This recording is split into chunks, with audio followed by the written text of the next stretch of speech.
Hello, everyone, and welcome back to the Erasmus Expeditions. We are here tonight with our fifth session of our trilogy. Don't fight me. Um, of Nowhere to Hide. This takes place in a world of elsewhere, uh, designed, kind of created by my good friend and fellow player here around the table with me tonight, Baron. Um, this has been an incredible journey so far. I can't wait to finish this story. And I think that it's going to be a heavy night. So, um, before we get started, I'm going to pass things over to my players here in just a moment so that they can introduce themselves, tell you what they might have going on, where you may or may not be able to find them on the internet, and then we'll get started. But before we do that, I am going to give the same warning that I give on the beginning of all of my games, and that is if foul language and mature subject matter are a problem for you, then I don't know how you wound up here. You took a wrong turn at Albuquerque. Um, Particularly in this game will depict topics of pregnancy, childbirth, adoption, endangerment of a child, and domestic violence. If those things make you squeamish or bother you, then do yourself a favor and bounce. Um, yeah. So I think that's everything that we need to cover up on the front. We're going to pass things over now to our beautiful nerds who are gathered here around the table with me. We're going to start with Karen.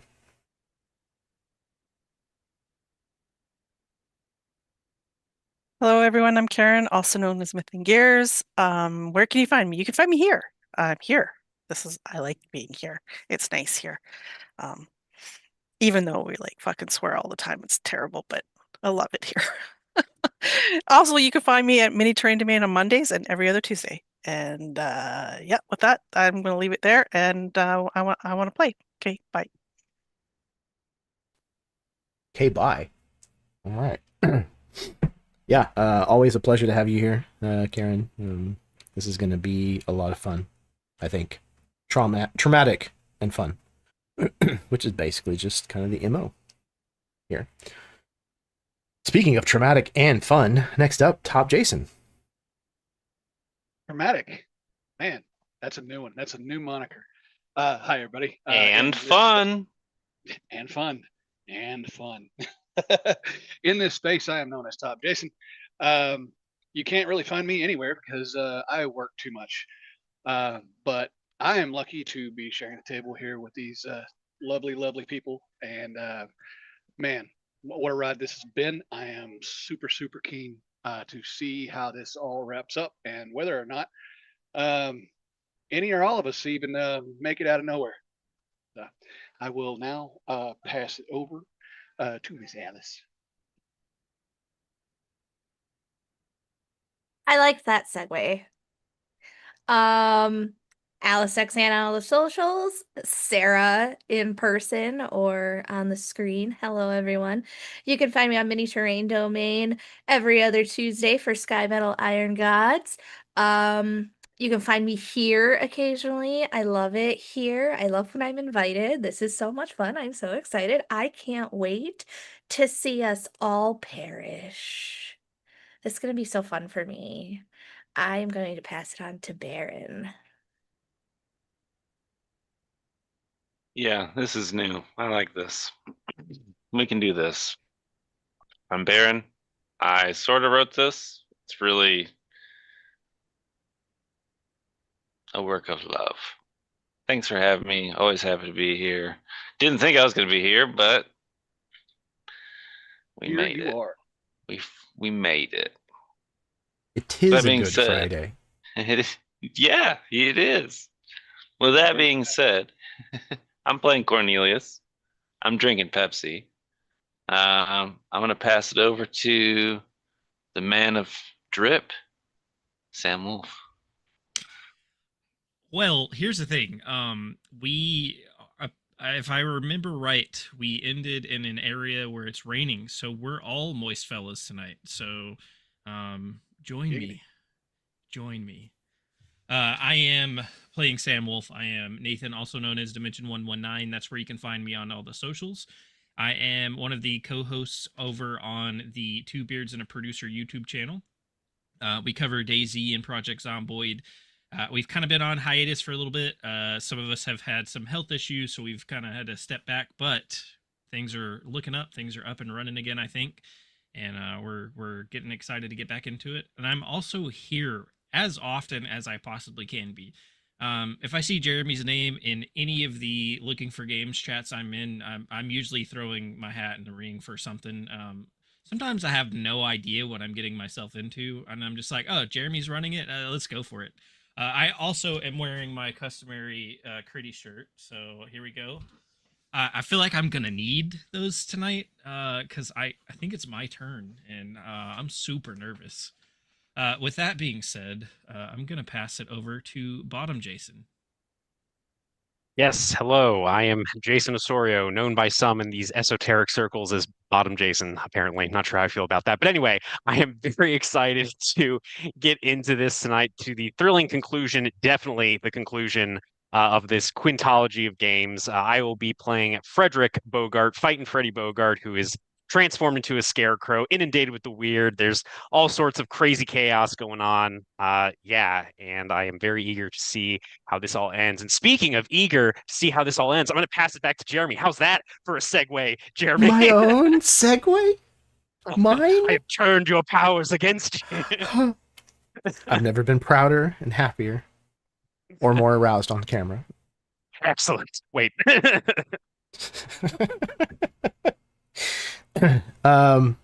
Yeah, well, if that isn't a snippet of what you're getting into this evening, then, I don't know what else is. So, here we are. And I think we're ready to hit session 5, the finale of Nowhere to Hide. Unless there's any questions or comments or concerns before we get started. Let's do it. When anthropologist Margaret Mead was asked what she considered to be the original sign of civilization, she answered it was a femur that had been broken and allowed to heal. The cradle of our civility is built from the empathy that drives us to help those who need it. We create laws to serve us as a society, to govern how we coexist with those whom we find in disagreement, to settle disputes and make restitution where it is necessary.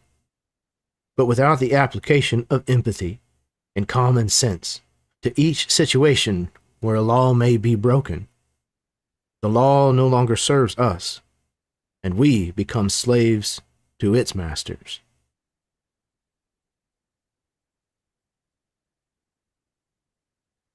You each found yourselves inexplicably arriving at the Nowhere Motel Resort and Casino.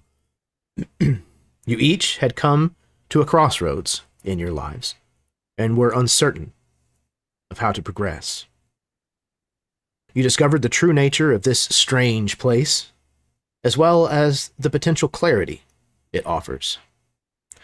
But things shifted when a young musician arrived on the cusp of stardom and motherhood alike. Both the Weird and the Stepford sent agents to try and persuade Casey to decide between these two fates. You joined with 4 of your fellow guests thus far in confronting nightmarish memories, possible futures, and uncertainty.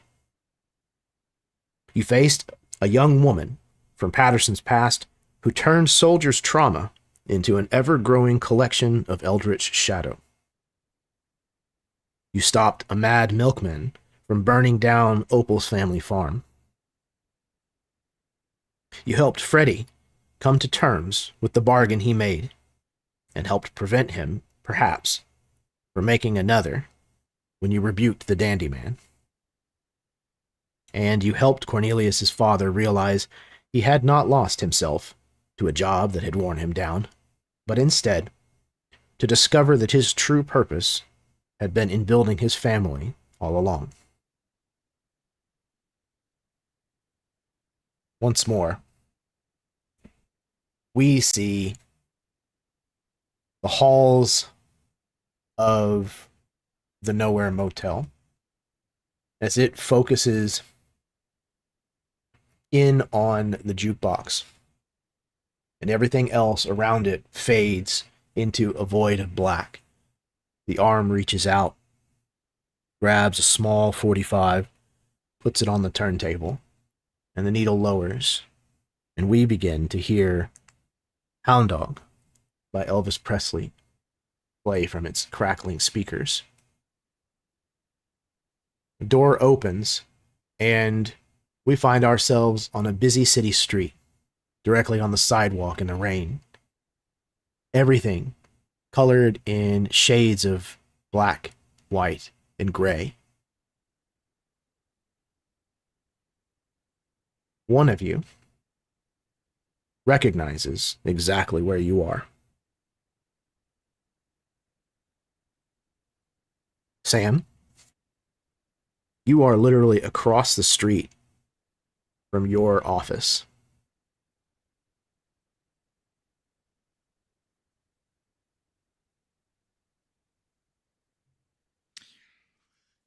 I think first it needs to be noted that when Sam first found out that Freddy was at least partially made of straw, that he dumped his cigarettes, his cigarette case, lighter, matches, everything back in a trash can at Nowhere. Once we pass through this door, the camera kind of gives a shot of the scenery in the street, comes back to us, and then it kind of focuses in on like a side profile of Sam, and he doesn't reach into his pockets. He doesn't pull anything out. He just suddenly has a cigarette and lighter in his hand and pops it in his mouth, starts striking up. And he's not saying anything, but I think everybody hears in what seems to be coming from Sam, but in a different voice. I should have known there was going to be trouble when we walked through that door. Seeing the world drain of color and the rain in my office across the street, I knew it was my time. I didn't know how much trouble the world had in store for us. And then he kind of reaches up and goes to flick this cigarette, and as it kind of leaves the tip of his finger, it just vanishes and apparates and it's gone. And he kind of shakes his head, looks at everybody a little confused, and actually turns to everyone, and he's like, I think it is. I think this is mine. I think it's my turn. And he is extremely worried. You can see it all over his face. All of you realize, like, again, everything's black and white. Like, there is no color. Even, like, if you look at yourselves.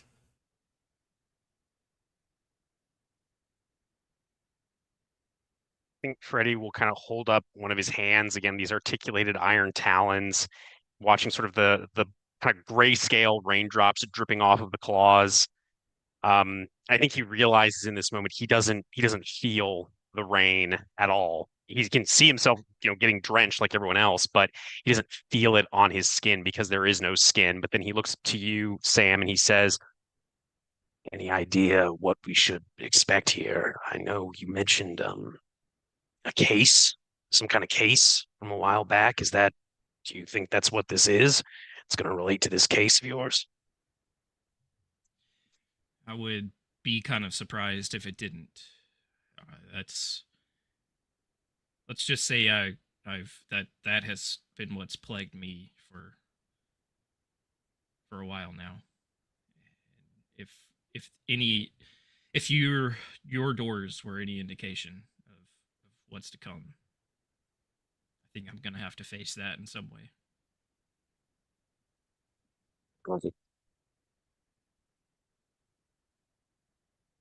Patterson is kind of looking around at the rain-soaked cityscape, feeling the wind and hearing it howl in between all of the buildings here. For a second, he swears he hears like wild saxophone music playing somewhere in the distance.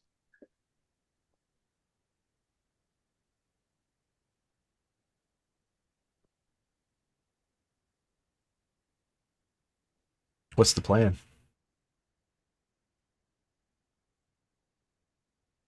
I think that Sam's plan is to first make a trip to his office, um, and check the case files and see if there's really just to see if there's any indication of where he should go and what he should do. But definitely heading towards the case files to make sure he's when he thinks he is.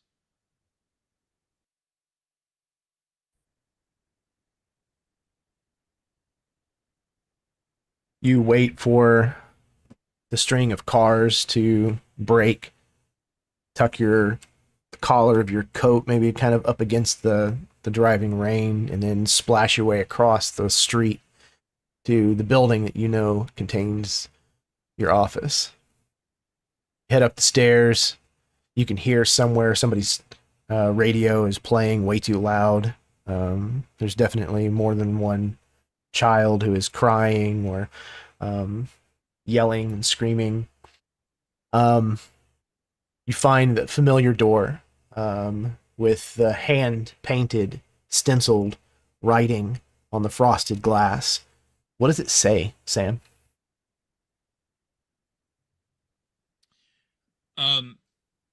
It's actually broken.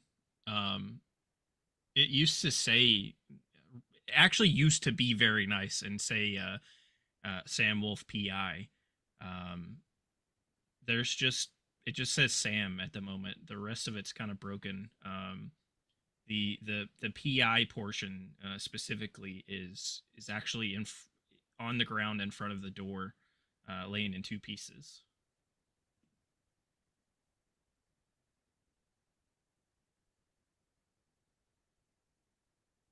You find it unlocked because with the busted window, there's not really much point. You're able to let yourself inside, and you find your office just the way you left it. You have your lamp, your fan, your conspiracy board with twine, globe, a few trophies, hat, the couch that you've probably slept on more nights than you can probably count. And your desk dominates the room, still covered with papers and empty pie plates, empty coffee cups, ashtray full of cigarettes. What do you do? The first thing Sam's going to do is walk up to this coat rack in the corner that has a disturbing amount of trench coats on it. And he's going to take off the current moist trench coat and put on one that's just slightly less moist. It's almost identical. Well, I guess in the black and white it looks identical, but I think he's going to then step over to the this conspiracy board, and to Freddy it looks almost identical to what he saw in the hotel room, except with the actual representations of the things he's seen and the evidence that he's collected and theories and stuff like that. This isn't on cloth napkins. This still looks like a crazy person did it, but like it's very organized. It's not chaos necessarily. And I think he's just gonna look over all that just to kind of get his bearings on where he's at. Again, trying to find out if this is gonna have bearing on what he thinks it has bearing on. what are the rest of you doing or saying now that you find yourselves in this like very iconic private investigator's office? On his, I think on his- oh. I'm sorry. Go ahead, Karen. I think for Sam, Samantha, that it's more out of like habit and probably also nervousness of this situation. But she just starts cleaning up.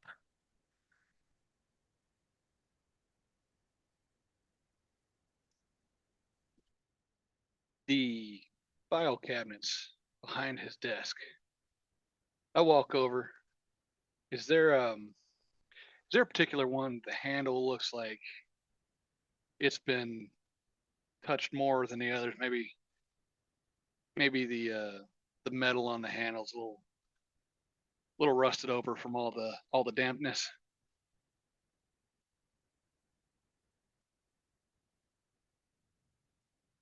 Yeah, I think it's probably whatever drawer has G marked on it. Actually, you know, he may even have one drawer that just says green on it. I'll open that one and go, ha, and reach inside, pull out your half-drunk bottle of whiskey.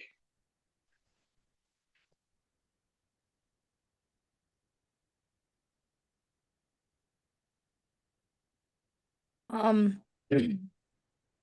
I believe Opal is very much in the mood of she's got like this book in her hand, and from when they had been to, you know, Freddie's whole thing, and she's soaking wet, so she's putting her hair in two braids, and she's like, "Oh, I just feel like Judy Garland. You know that movie that she did, The Wizard of Oz? Oh, that was so, so good." Great movie. I think Freddie, again, these sort of golden eyes looking out from this burlap sack of a face, is trying not to look at Opal with the book. And I think almost without thinking about it, similar to Samantha, just to distract himself, he will move to actually help you. You know, trying to be very careful with these claws that he has instead of hands, just for like gather up plates. He kind of shakes his head and just mutters to himself, "Boy, he eats a lot of pie, way too much fucking pie." He just continues moving cups and plates and trying to get them to like some neat little stack, trying to probably ape whatever Samantha is doing, so he doesn't mess up her flow, so to speak. Yeah, he is pointedly trying not to look at Opal, given their last interaction back in the motel, casino and resort.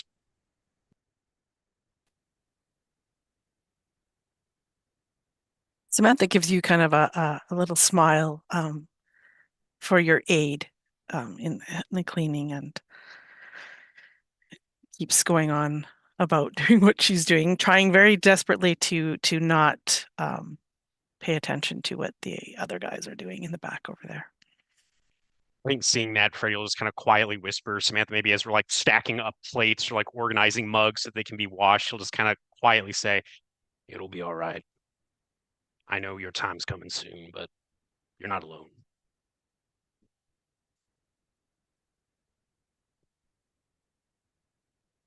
I think that this kind of causes her to falter a little bit, and one of the mugs that she was reaching for kind of tips off of the whatever counter shelf odd space that it was sitting in, and tips and falls to the floor.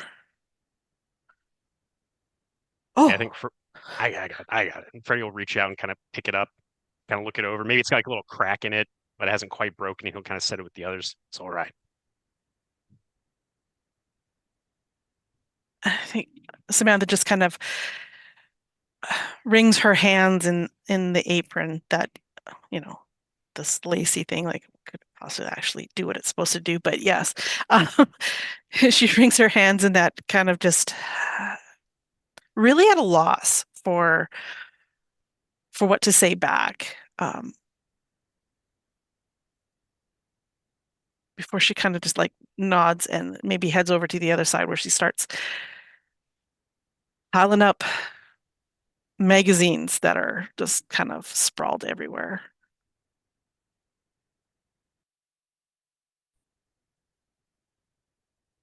As you all are making your way kind of through the mess in the office, and Sam's kind of looking things over, Sam, you realize that you don't see any of the documentation, any of the strings or places marked. This is your office, no doubt. This is before the green case ever came to you. And about the moment that you realize that, a shadow passes to stand in front of your frosted glass door. For a moment, you can see this individual is, you're guessing, a man with kind of ragged edges, like a fedora and eyes that glow with the power of like a headlight on a car. The door knob turns and opens. And when it does, instead of this strange, ragged-edged man, you see a familiar figure. You see a woman that you first met a long time ago, in your mind, a decade or so. You see Doris Malone. This is the woman who introduced you to the green case. From the doorway, she looks directly at you sitting at your desk. Forgive my brazenness, but I desperately need to speak to you, Mr. Wolf. May I come in? I think Sam for a second looks to everybody else to see if like they appear to see this person as well.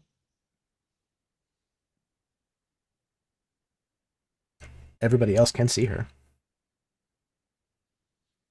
As long as he sees just like anyone else looking in the general direction as if someone's also standing there, he's a little more reassured. And I think he's just kind of plays along as if he doesn't know her at the moment. Yes, please come in. Thank you. She comes in and she crosses over in front of your desk, and she leans way over, like very much giving you a clear view of the plunging neckline of her dress.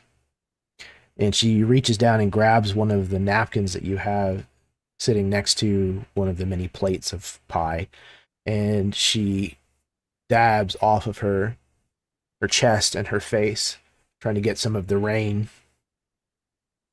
Forgive me, it just bothers me to be so moist. I think Sam actually like reaches over and attempts to grab a towel that's buried under magazines, paper coffee cups, plates of pie. Just all of that comes crashing to the floor. Tries to pass it over to her. It is not clean. It may also be moist, but he tried. She takes this towel from you and looks at it. Well, ever the gentleman. She kind of like folds it and places it over the arm of one of the chairs seated opposite of your desk chair without having used it. I have a delicate matter that I would like for you to investigate, Mr. Wolf. May I sit? Oh, please do. She sits down and crosses her legs, and when she does so, you can see that like the slit on her dress goes way, way high, especially given, you know, the era that this takes place in your characters' minds. I have a friend who met with a very gruesome, untimely end, and his murderer is at large.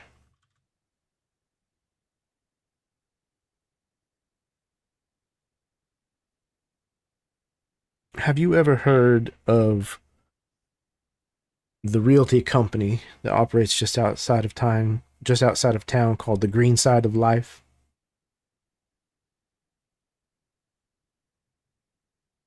I assume I would have heard of this. Certainly. Yep. Yeah, that's a common name, or becoming a common name in these parts at the very least. Indeed, it is a powerful company. I work for them, as does my friend. My friend happens to be the son of the man who owns this company. So, when I say that there is no end to the funds with which we are willing to put forward into this investigation, I mean what I say. There is no end. You find this killer, and you bring her to justice.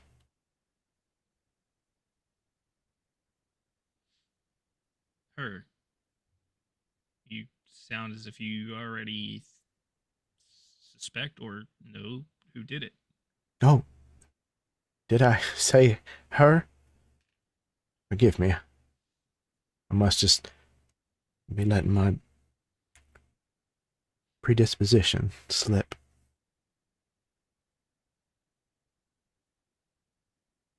It's just a hunch, really.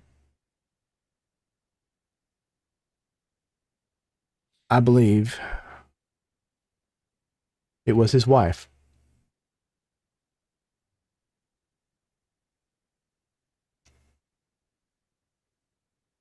She opens her purse and pulls out like a dossier, like style folder, and hands it to you. Sam will take it and flip it open. Inside, you see crime scene photographs that are of a murder that you've probably heard of. It was a pretty grisly affair. And there was a lot of kind of like strange discrepancies about the case. And the police seem to be largely clueless about what is going on. She says, "Now the police are telling me that it's already a cold case, that there's nothing to be done, but I don't buy that."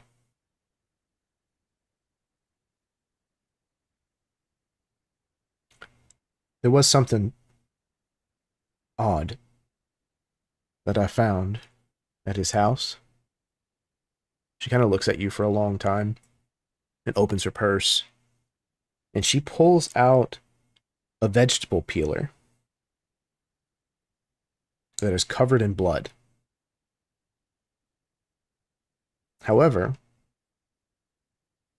part of the handle of this vegetable peeler is completely invisible.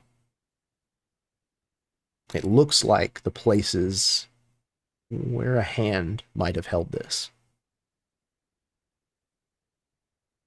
She sets it on your desk, on your empty pie plate. I would say that's rather strange, wouldn't you?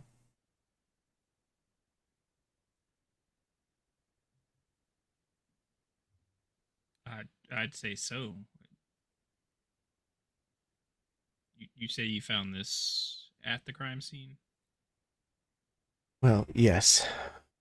I telephoned yesterday And when he didn't answer, I thought it was rather strange. So I went to his house. Front door was wide open. There was blood everywhere.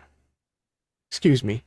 She opens the purse again and pulls out a handkerchief and holds it to her nose, trying to cry politely or perhaps mocking emotion.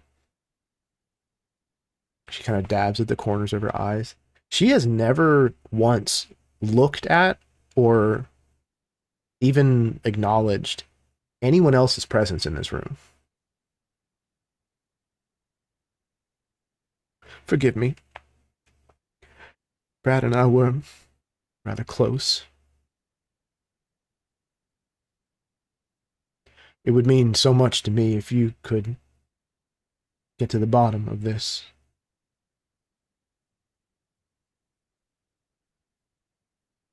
Would you take the case, Mr. Wolf? I think Sam has a moment of thinking back just for a second and wishing that he had said no. Wishing he had never stuck his nose in this business. Wishing that potato peeler never made its way onto his desk. This woman never walked through his door. But knowing that he can't turn back the clock, just nods his head, still looks up at her for a moment, nods his head, looks back down at this dossier and kind of flipping through all the pages. Yeah, I think we can do something about this. That is wonderful to hear. I would be in your debt.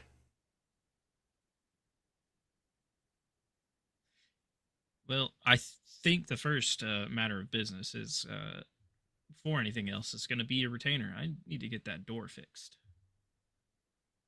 Oh, yeah, yes, it seems to be a little broken.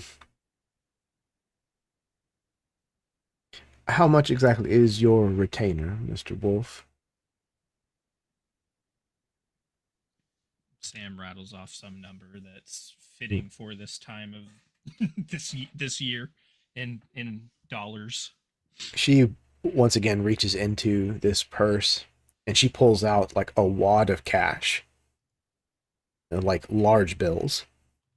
She counts off enough to cover this retainer fee and pulls them away from this wad and hands them over to you.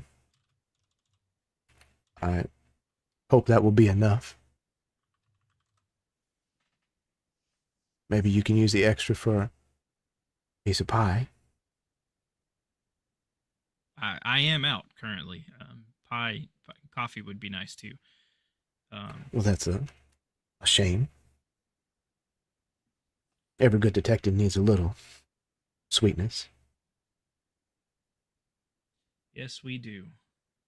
I think first I need to see the home. I need to see where this happened. Of course. She gives you an address. She writes it down on a piece of paper, hands it back to you. There's a key hidden under the front doormat. I can't see why anybody would mind you using it.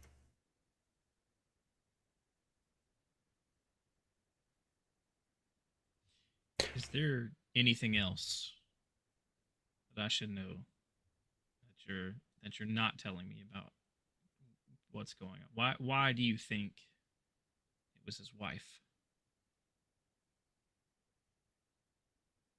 She was a jealous woman.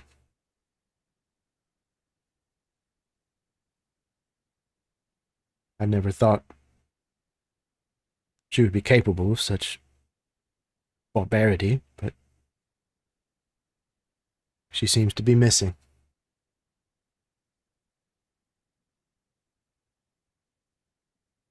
Do with that what you will.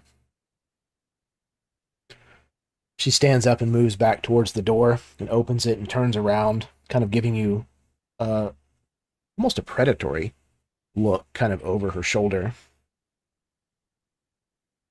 I do expect, if you find out any information, that you will give me a call before you talk to anyone else, including the police. This is a matter we'd like to try to resolve ourselves.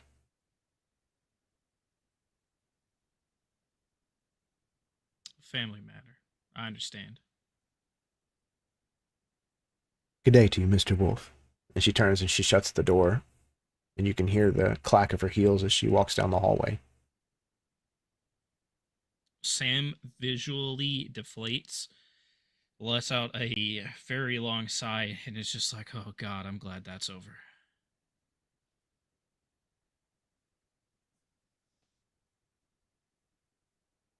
Seems like you recognize that woman. Yeah, I can't say it was necessarily word for word, but something similar has happened before. I mean, she's the one that asked me to take the green case, as you heard. Or I assume you all heard. She didn't really react to any of you. I think Cornelius has just been like smoking a cigarette by the window. And that relates to, I'm going to look to see if I can see Samantha in here with us. I'd like to say that as soon as that woman walked through the door, Samantha just disappeared. And I will use my ability if you'd like me to do such thing. I will use a plot. Well, you can't use it otherwise. I will use a plot point to do the ability which is called hide and listen in. So I hide for an entire scene to listen in without being noticed. Excellent. So yeah, you look around, Cornelius, and you don't see Samantha. Looking back to Sam, that's in regards to Samantha. Where did she go? I was just beginning to wonder the same thing. None of you have had eyes on her while that conversation was happening. Samantha, are you in here somewhere? I think Freddie will look to you. Sam, and I apologize, my dog is barking in the background. We've seen her go invisible before, unseen in the motel. Samantha, are you in here? You're not in trouble. Just trying to figure this out. Are you still in here? Just kind of look around, see if there's like any little footfalls on the carpeting, if there is carpet in here. Just kind of looking around for any sign that Samantha is still present in the room. Just give her a moment. Give her a moment. I'm fairly certain this might have spooked her a bit. I will say though, that woman just left a terrible taste in my mouth. She does leave a taste. What? And how would you know? Sam chokes on some several day old coffee he just started drinking out of some cup somewhere. Oh, child. Oh. We all got our vices. Apparently. Disgusting. Samantha, my Attaboy. dear, you can come out. It's all right. We're here for you.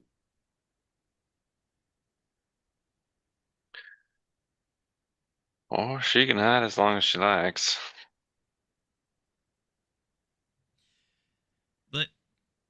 Let me clear the air a bit. This situation obviously does connect to Samantha. Beyond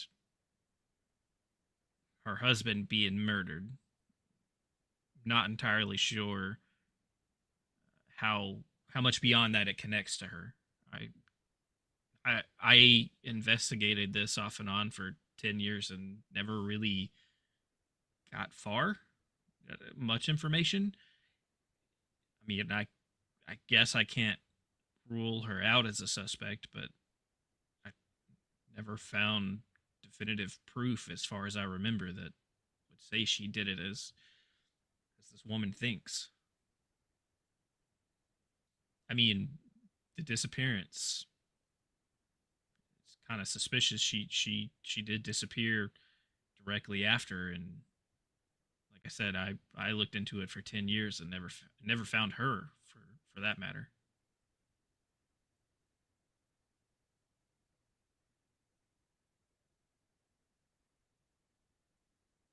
Well, you said you wanted to take a look at the house. Did you, when this actually happened, the way that it happened, did you, I'm assuming you took a look at the house, did you find anything? Or was it just nothing?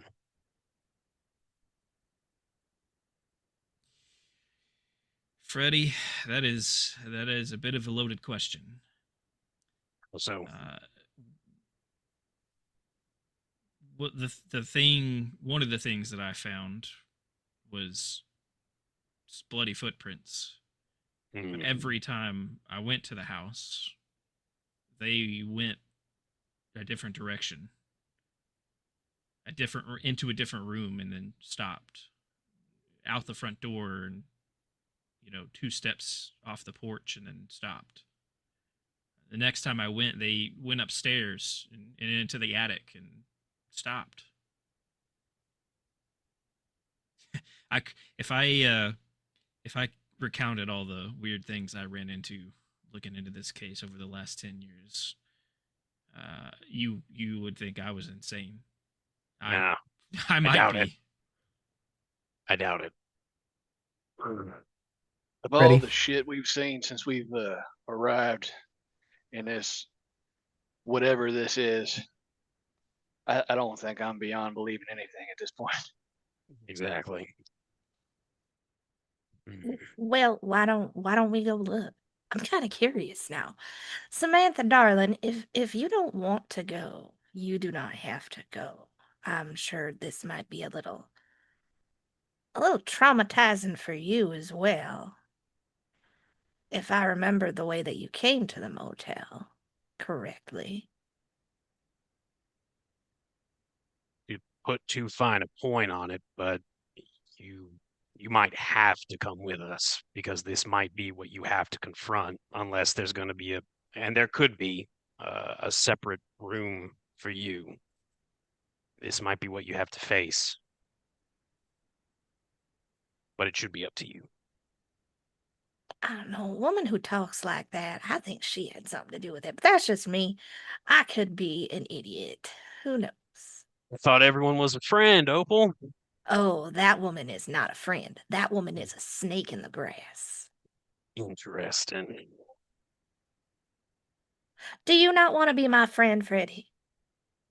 Talons just kind of clack together as they sort of like flex against each other. He doesn't say anything. I think his golden eyes are still trying to look around for any footfalls or anything. See where Samantha is in the room, if she's even still in the office at this point.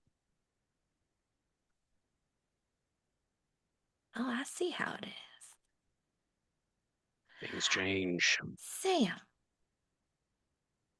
what do you want to do next? Well, seeing as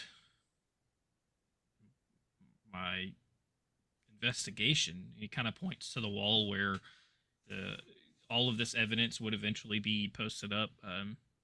Is seems to be gone, hasn't happened yet. I guess I start from the beginning again, and I go to the house. I think that's where I started last time. Something to keep in mind, Sam, something that Papa Harlow told me actually. Because this is in the past, what you do here, it could actually affect the future, affect the now. So just be careful. There's something that you maybe want to try to do differently. Maybe this is the time to do it. But I do think it sounds like the house is the best lead you have. But that is something to just kind of keep in the back of your mind. Something about mortal minds manifesting new realities or whatever.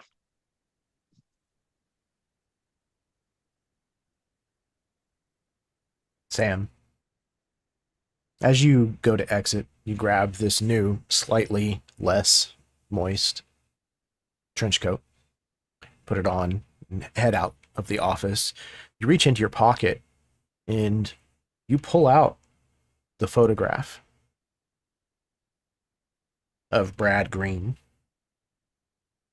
and the space where someone else should be. And you remember, again, when you first found this picture, it didn't look like this.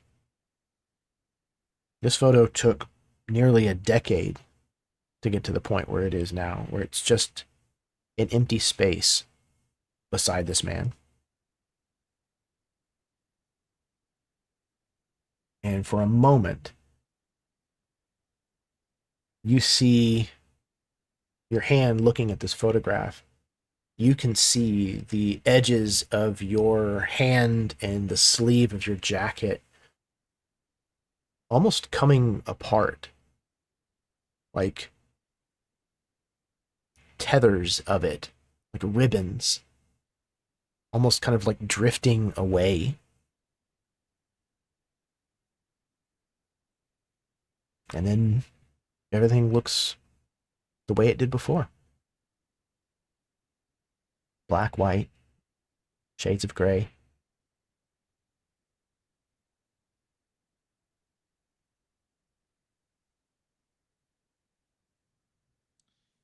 I think Sam just kind of shakes its head, shakes this off, and swallows it down, and takes a deep breath, and kind of looks. I think he looks back to Freddy for a second, and he says, "I have to do something different this time. I don't know what it is. I don't know where it is. Something has to be done different this time." And I think at that point he reaches the door and opens it and steps out of the office on towards, I guess, heading for the house. You step out of your office and almost immediately you are on the side of the road in the rain. Again, almost more like it was edited or cut in a movie. Like just suddenly now you are on a sidewalk in the rain, walking through the city, and you're walking quickly, like fast, and you can feel your hand still in your pocket, and your hand is, does Sam use a gun? Yeah, he's got a shoulder holster. Okay, so your hand is under your jacket and is actually holding the hilt of your pistol, and you are like moving quickly, and you feel almost like you're being hunted. All of you feel this kind of same sensation.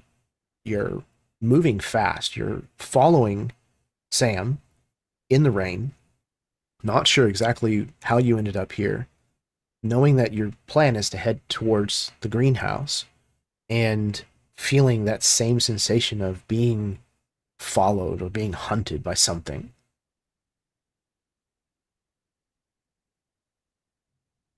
I think At this trend, sorry. I was gonna say, I think at this transition is when Opal all of a sudden feels there's an arm around her arm, hugging her close, and Samantha is like leaning on you for what seems like maybe protection, like she's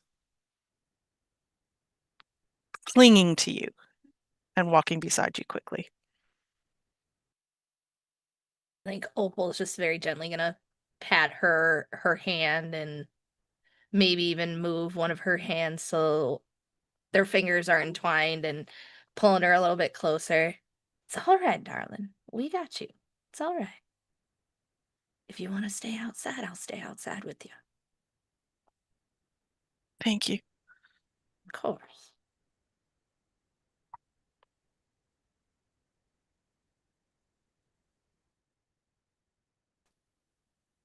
Sam, you turn down one of the alleys and begin making your way, again, kind of quickening your stride.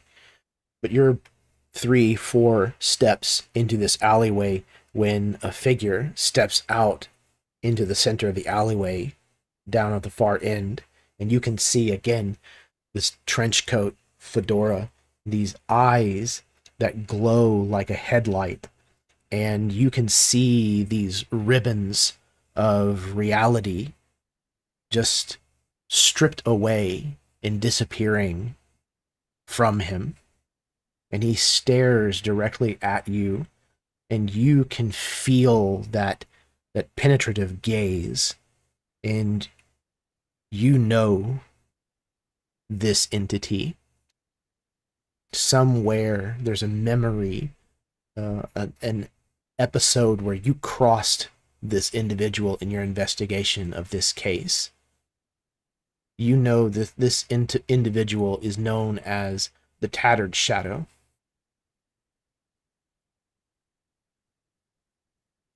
And you know every time you got close to a break in this case, that he would haunt your steps and something would go wrong or strange and you would lose the trail on this case.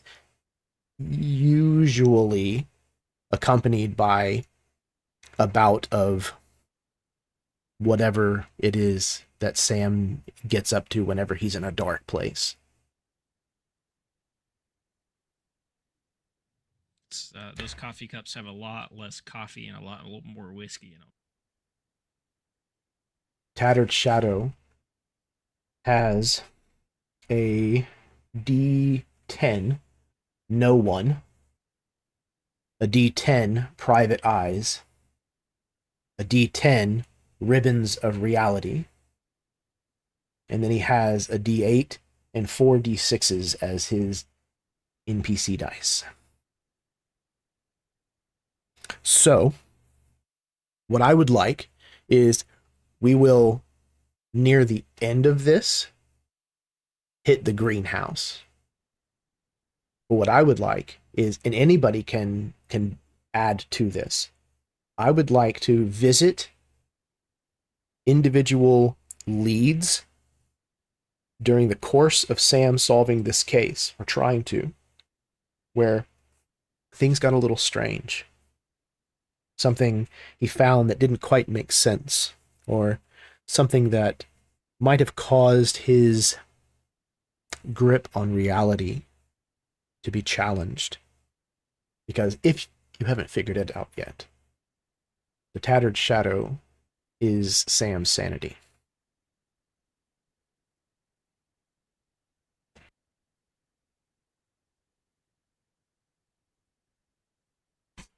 We'll basically be doing this just as normal. So as you bring up like a lead or a moment as he was working to solve this case, we'll build a dice pool around it, and we'll figure out a way to depreciate the Tattered Shadow.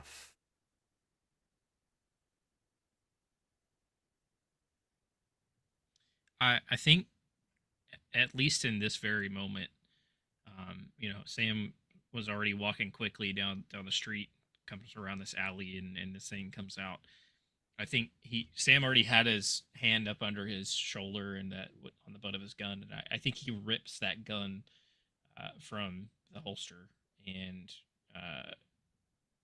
shakiest gun in the West style, ends up like flinging it into a trash can off to the side, makes a loud noise, and I think that he rushes over to pick this gun up, and when he does and looks back up, I think that's when he is. If this is the way you want to do this, I think that's when he sees himself and has a memory of himself at a coffee shop, and he's meeting with a witness. Actually, strangely enough, he's meeting with two witnesses at the same time who saw someone at the house the night of the murder, except the person they saw seems to be two different people. neither of their account matches up. The timelines match up perfectly. The sounds, the everything seems to match up perfectly, except for their description of this person.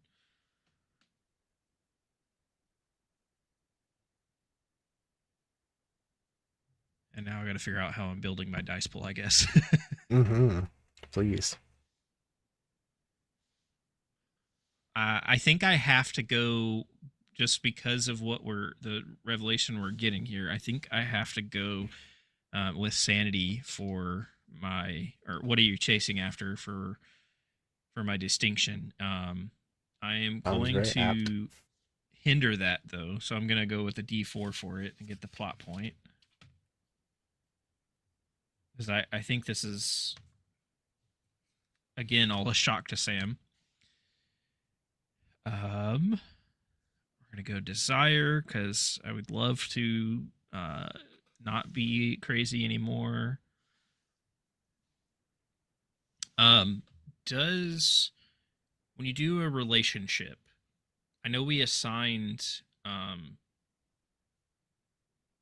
also an emotion to that relationship. Does that come into play if we're using the same emotion in the die pool, or how is that working? Yes. Where is my cheat sheet?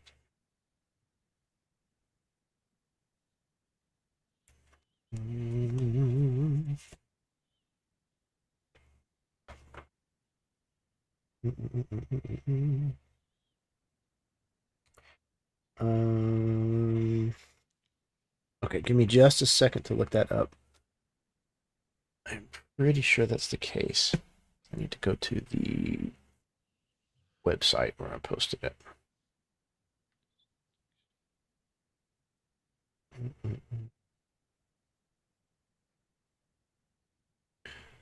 So, I know it has a mechanical benefit.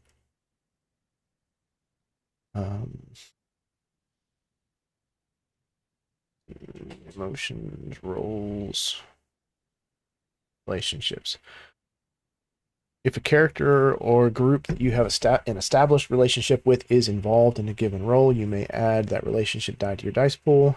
If your emotion die for this role matches the assigned emotion of that relationship, double your relationship die for that role instead.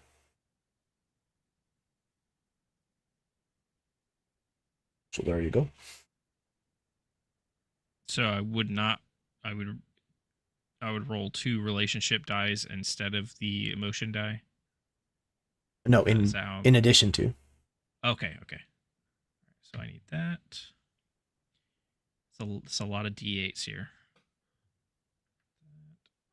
Desire. Green, desire. I'm gonna go sage for this roll. I also have the ability for comprehension.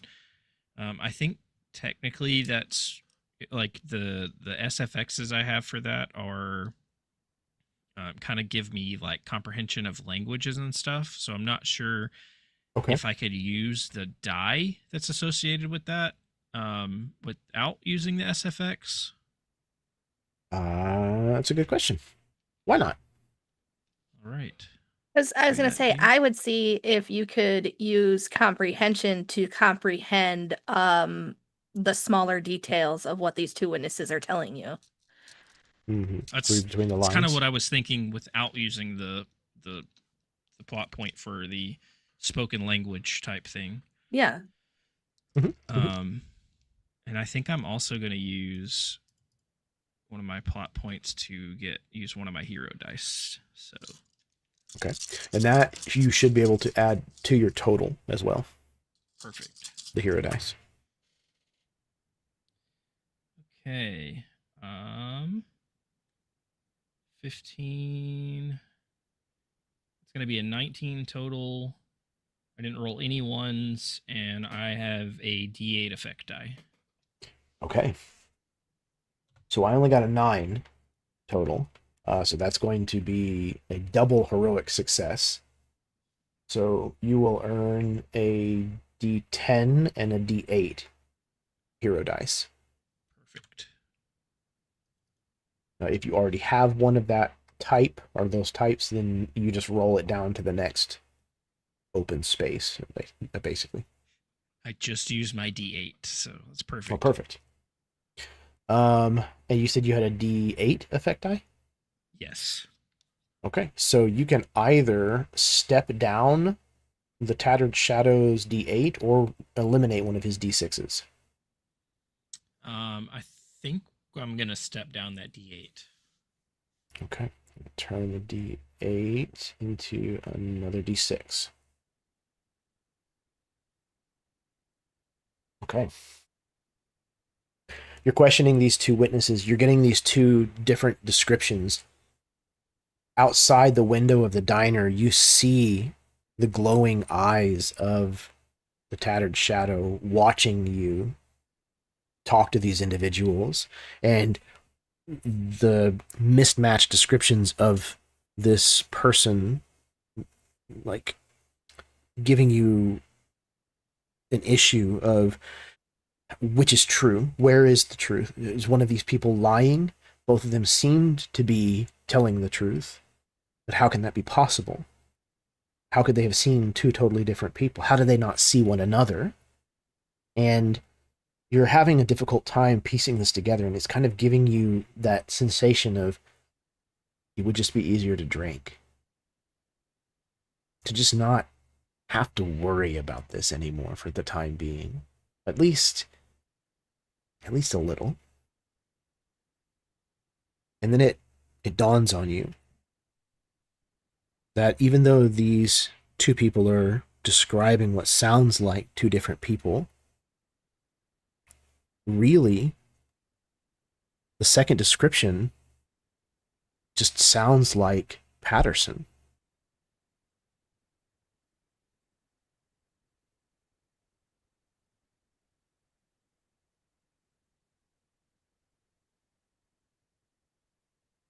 Use.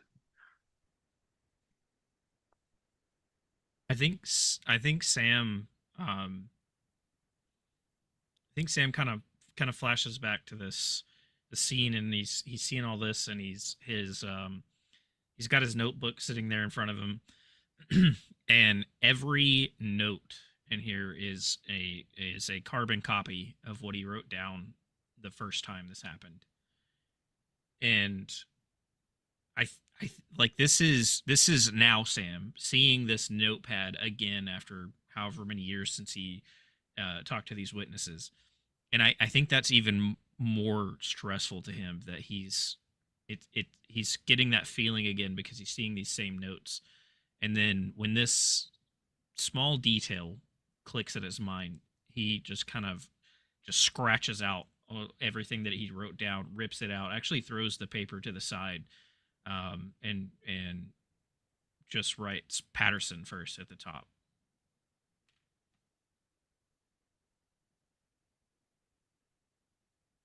Right.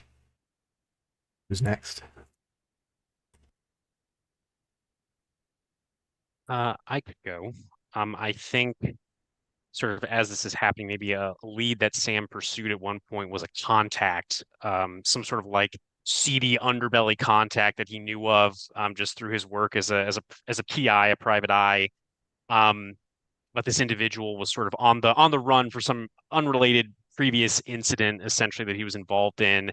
So Sam had to track this individual down. I imagine we have like the classic scene of, Sam running through the rain to try to get to this person. I think it's sort of the last moment, just as, they go down an alleyway. There's, it's a dead end. There's no way for this person to escape, that this person just vanishes. And Sam is left confronted by nothing, essentially, this lead literally ending in a brick wall. And as that despair sort of washes over him in this moment, somehow he sort of finds the strength to continue going, and sort of adjusts sort of the angle of his investigation. On this one, I got a 19 total with a B12 effect die. Okay. 19 D12 effect die? Yes, sir. And no ones, which is amazing. Yeah. I got a 1, so if anybody wants to spend the plot point to activate that opportunity, they can do so. I need to roll 2 more 6s. I'll do it. I'll spend a plot point. What do we want it to Okay. be, guys? What would be a fun thing? Get an asset. This will be a D6.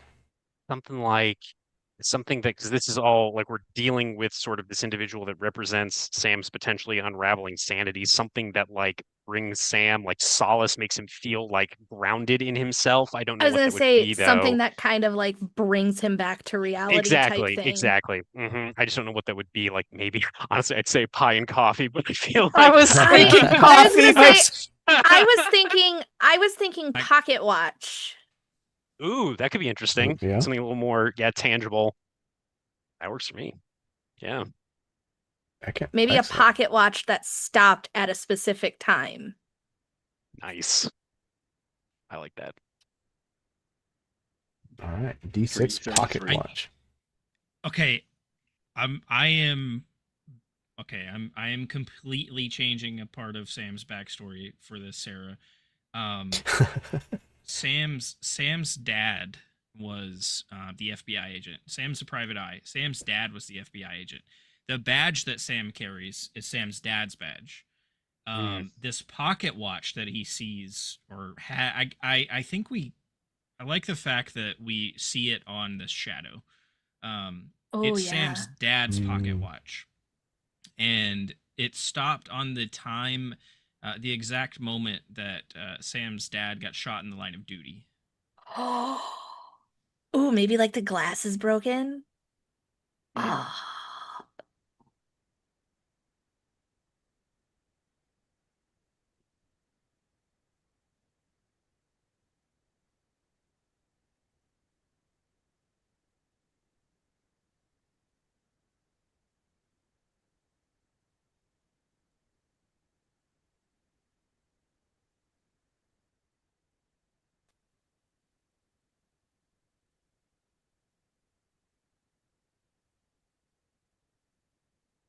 Jeremy, are you there? I was muted that entire time. Classic. Drink. Ooh, wasn't me this time. It was me. I got a 14 total against Freddy, so that means that you still got a heroic 19. success at a Beautiful. D10, and your effect die was a D12, which means that you get to obliterate one of his D6s. Dunskies. So this individual disappears. All of you kind of chasing this individual down this alleyway, somewhat maybe even chasing Sam himself. And when this individual disappears into this kind of brick wall, looking up, you see the tattered shadow standing on a fire escape 3 stories above you, kind of looking down at you again with these unblinking lit eyes. But as this person disappears, Sam, you kind of realize that this person disappearing is incredibly strange, but it's not the first time you've seen someone do this. You've seen Samantha disappear. So as odd as this is, you've seen it happen with your own eyes. And now you realize it starts to connect some of the dots at the crime scene. Some of these disappearing footprints. These bloody footprints that seem to lead to a place and then just stop. Now it doesn't seem quite so implausible.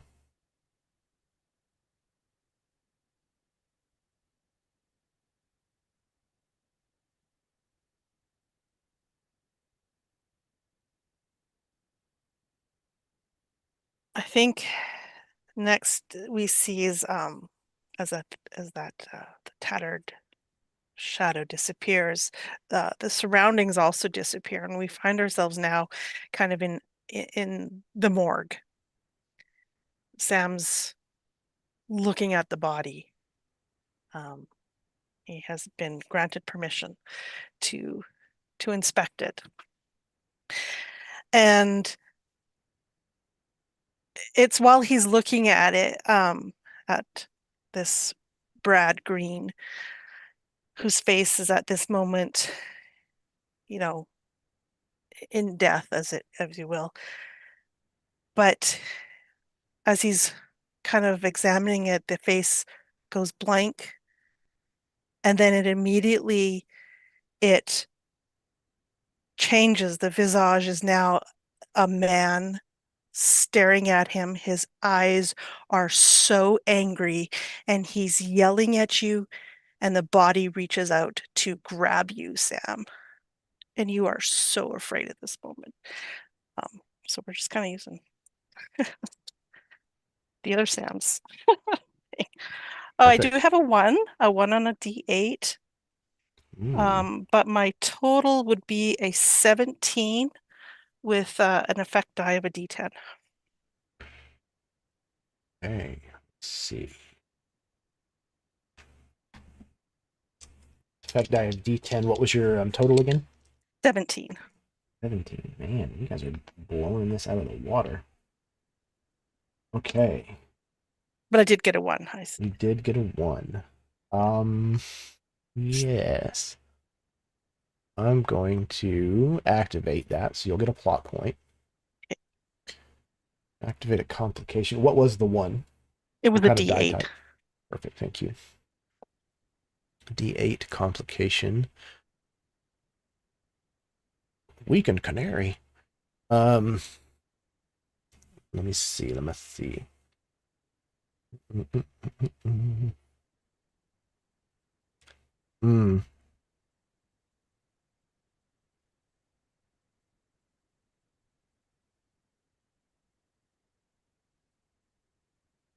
Pie is a lie. 10 out of 10, Jeremy. That was beautiful. Thanks. Okay. My total was not great. I did get another 1, if anybody wants to activate that or up the existing asset with the cost of a plot point. No takers. Okay. I got I'll a do it. 12. Oh, you got it? I'll up Spend a it. plot point. Okay. It'll bump from a D6 to a D8. All right.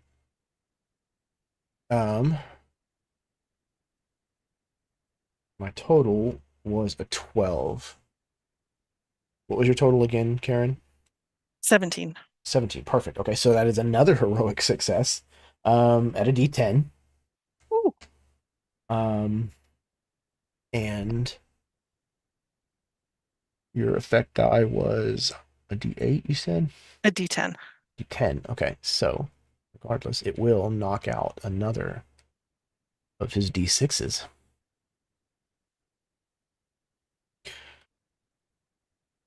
Sam, you're in the mortuary when this body rises suddenly and grabs a hold of your throat with his hand, and you get the sensation that this man is a monster, that he knows exactly what he's doing. He grabs a hold of both sides of your neck and applies pressure with the tips of his fingers and the tips of his thumb, squeezing at the sides of your jugulars. And as you are gasping for air and kicking, as his hand raises you off of the ground, you see the tattered shadow standing in the corner, watching this happen. No expression, no movement, except for the edges of his form becoming undone. But then you realize that your friends are also here with you, that they're standing around you. And you look up and you see Samantha as she first looked whenever she first arrived in Nowhere. Barefoot, covered in blood. I believe a knife still in her hand. And all of a sudden, the arm of this individual begins to shred in front of you, as if something were stabbing it. New wounds begin to spring open on his body and on his arm, and eventually the arm completely tears apart and separates from his body. And as it drops you back to the floor, you kind of right yourself and gasp for breath, reaching up, and there is no hand on your throat. You look down, and the arm is still attached to the body, as if it had never moved in the first place.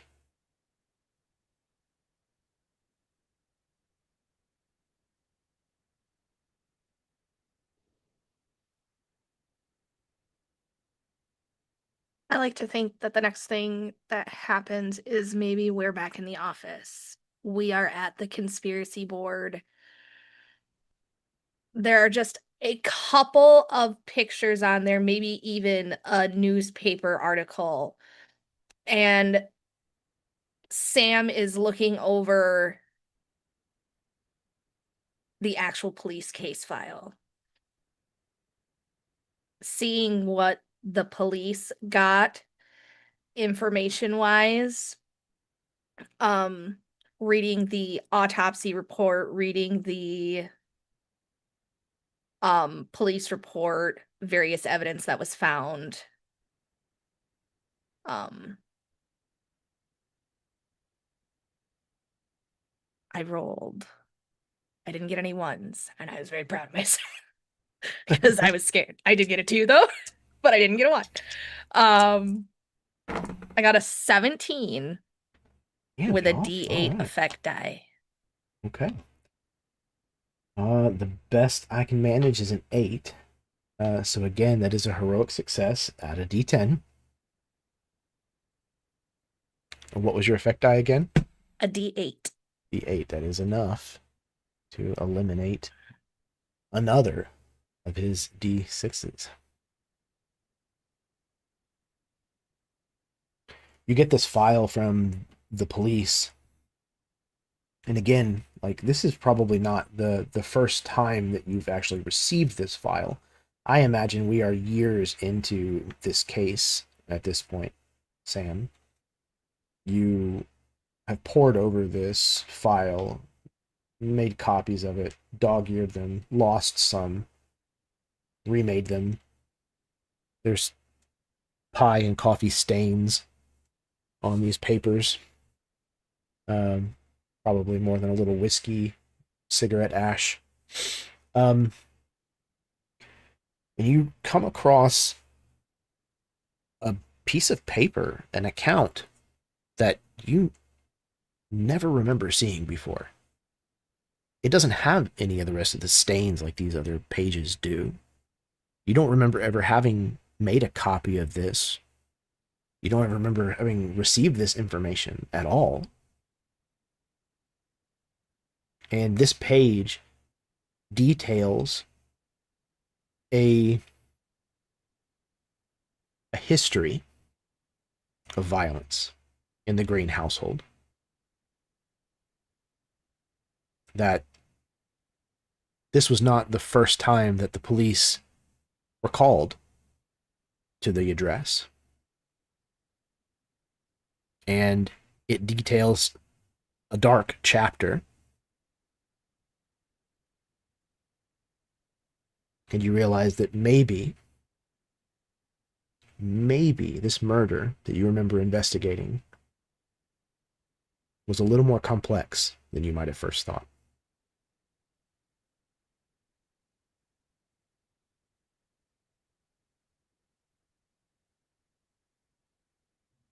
think Sam at this point has to take a moment, just to think through this, because I don't think anything like this, even a hint of this, really came to light at all in the original investigation. And I think this kind of snippet, this little flashback, this little scene, kind of lingers just a little bit longer as Sam kind of thinks through the implications of what this would have meant had he found this before.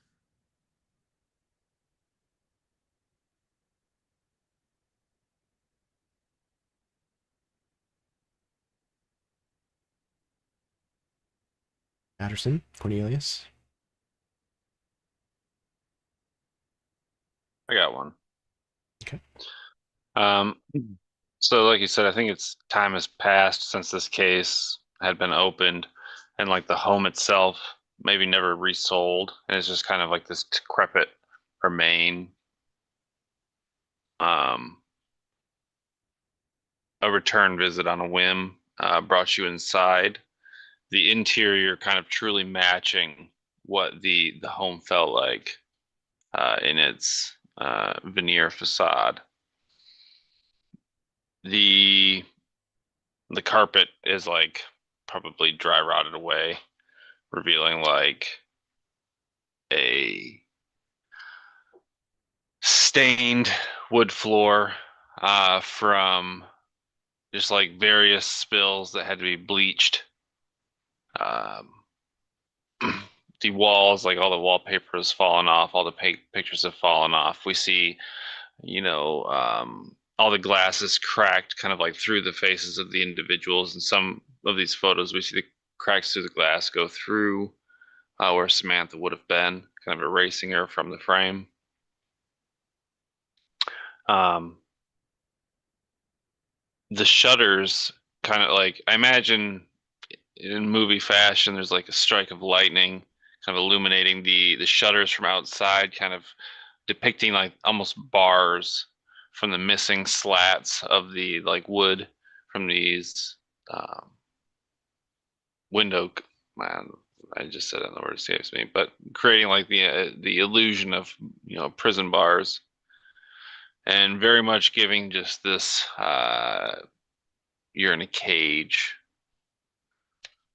vibe. I did not roll very well. We're looking at a total of 11 with an effect D10. No ones though. No ones, okay. 11. Effect, I have a D10. Okay. I got a 16. So, with a D6 effect die, that is going to be mental stress for Cornelius, jumping from a D6 up to a D8. Cornelius, you're in this house along with Sam, and you are the one that is kind of like realizing this closeness of this place, that it feels like the walls are almost like pressing in, and you suddenly remember that collapse, that cave-in that you were caught in when you were younger, and you start to feel that same sense, that same dread of being stuck, of being trapped, and that it might be permanent. So you kind of have a little bit of a mild freak out.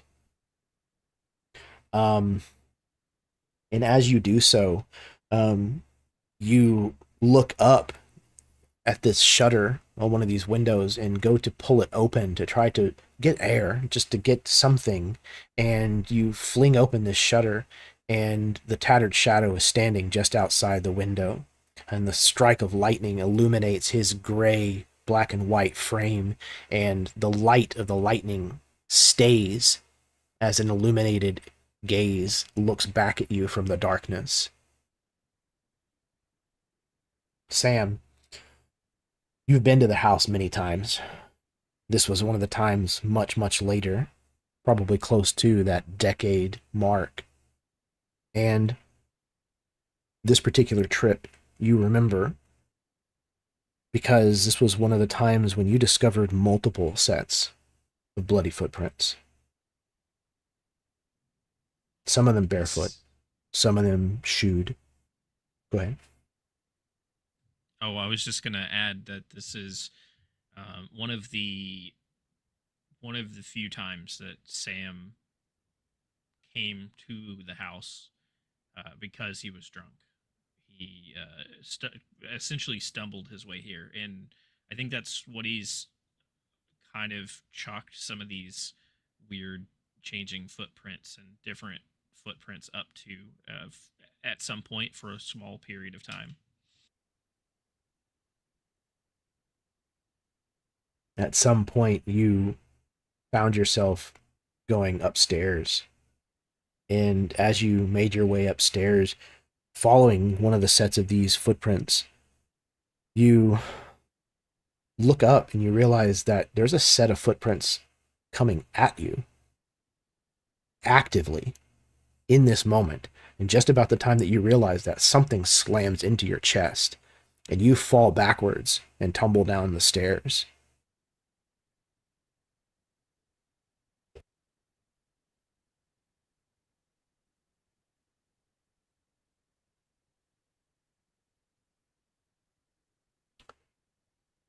Okay. Patterson, had you done one yet? Did you do one, Jason? I have not yet. You got an idea? I think I have. Yeah, I think so. Quick question about time period though. 1940s, during war or post-war? Karen. 1950s. So. Oh, 50s. 1950s. Sorry. Okay. Okay. So not sure if this really fits, but this is what just invaded my head. There is a car in a darkened section of a parking lot at a truck stop facing the line of windows in the truck stop diner. The radio is playing a song, We'll Meet Again by Vera Lynn. And Patterson is seeing through the eyes of a person sitting in the driver's seat, smoking a cigarette, watching intently as a Samantha Green is serving tables in the diner. She's currently chatting it up with a younger, much younger Patterson.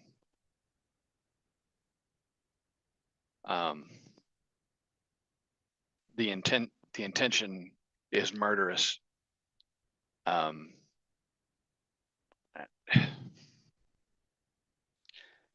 rolling from there, I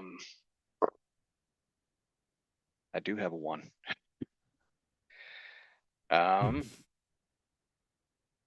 So I have an 11. 1 when an effect die, I have a D8. Okay. 11, an effect die of a D8. Let me see. That one.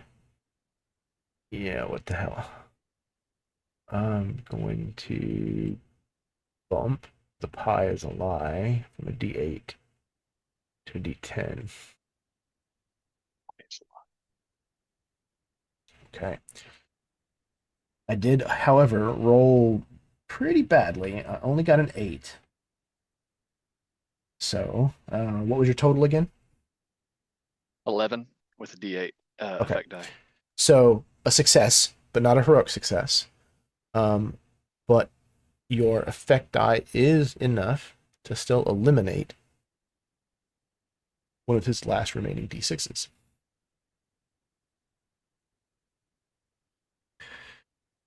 So we see from this perspective this view of Samantha Green and a younger Patterson. And we see this figure in the car look up into the rearview mirror, and we see a familiar visage. It looks like Sam Wolf, except at the edges he seems to be coming undone, fraying. And as he looks up in this rearview mirror, a car pulls into the diner parking lot behind him, and the reflection of its lights in the rearview mirror are cast across the eyes of Sam, and they illuminate his eyes longer than they should. We realize that this is, in fact, not Sam, but the tattered shadow. And in that car, as it parks, the door opens, and the real Sam Wolf gets out of the car.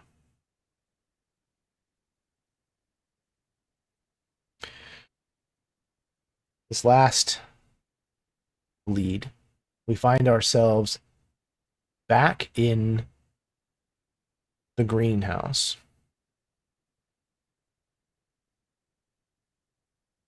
And this is not the dilapidated,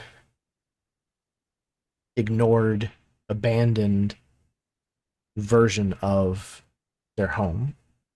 Things were still mostly fresh. This was early on in the investigation. We can see in the kitchen what you would expect from a kitchen in the 50s.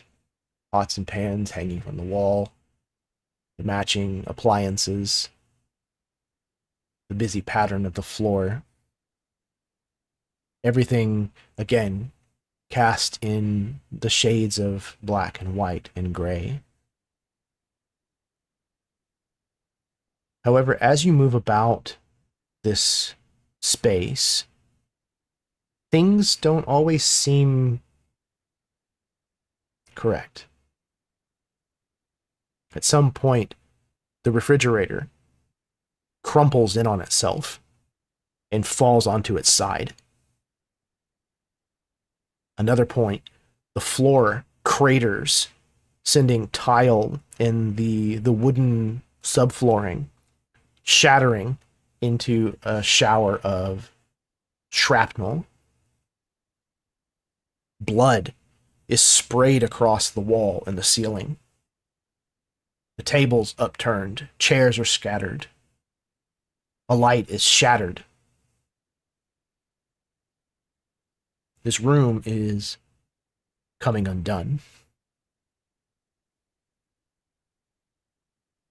And in the middle of the doorway leading to the rest of the house stands the tattered shadow, staring at you, Sam. Even though you feel like you have made progress through this case this time around, you starkly recall the failures that came before. The absolute, complete abandonment that you threw to your life. The relationships that it ruined, the career that it destroyed. And lastly, it came for your memory, your sanity. This tattered shadow stares at you, its eyes peering deeply into your soul. And you feel yourself on the precipice yet again, so easily wanting to fall. How are you going to defend yourself as this thing is going to try to shatter your mind? Can you explain to me again how the stress would work? Because I have an idea of what I think I want to do, but I believe it's going to cause me to take some type of stress if I do it, and I want to make sure that I'm not going to purposefully take myself out of the scene by doing that. Okay. If it is physical stress and you step up your stress die, it will become a D12. If a D12 of stress die is stepped up, then you are taken out of the scene. Okay.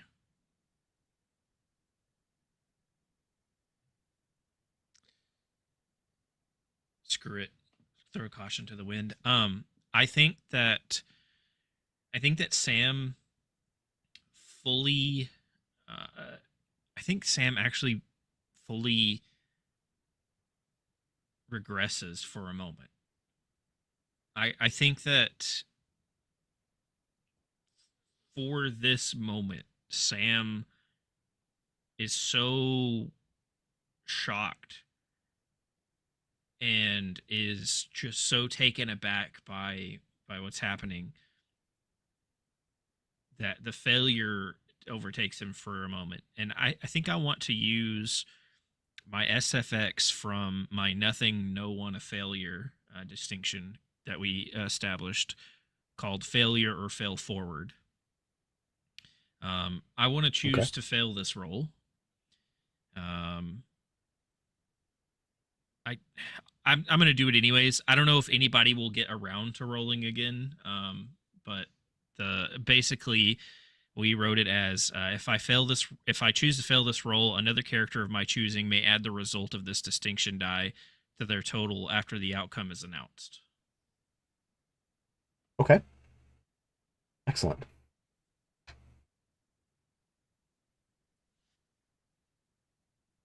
All right. Anything else you want to add to your dice pool to try to defend yourself against Mind Blitz? I think I just have to fail that fully. If that works for me.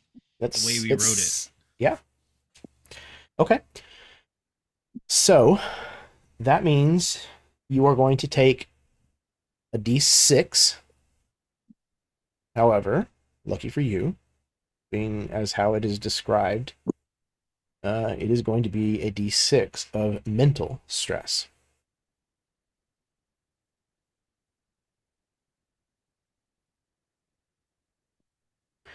So, how is it that what do we see happen to Sam? How does he give into this despair?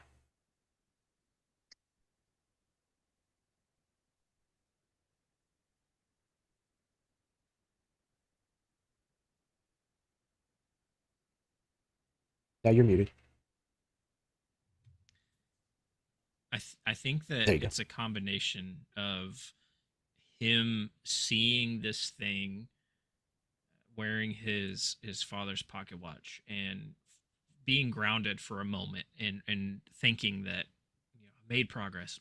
Maybe this is working out, but then feeling that failure. And I think instinctually he reaches into the pocket of his trench coat, and he's reaching for where he keeps that pocket watch that he normally has.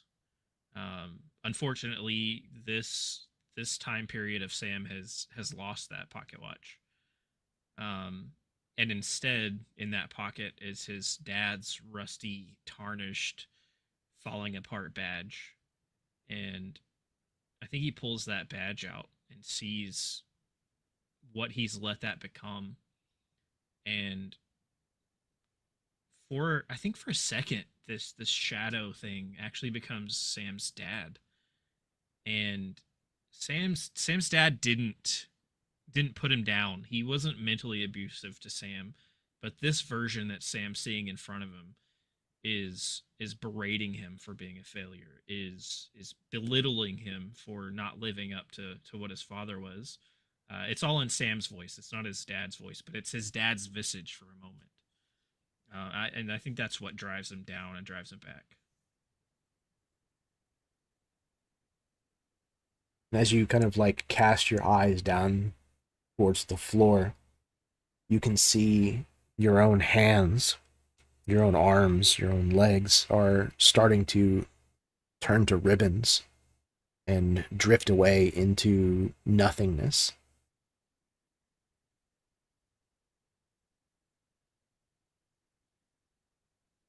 Suddenly, the wall that leads to the rest of the house between the kitchen shudders. Pictures fall off of the wall. Glass shatters. Dust is shaken loose from seemingly nowhere. A crack appears in the drywall, tearing the wallpaper. And the tattered shadow takes 2 steps towards you, Sam. It starts to reach out through these ribbons, and the rest of you can see that the ribbons that are coming off of Sam are starting to blend into the tattered shadow.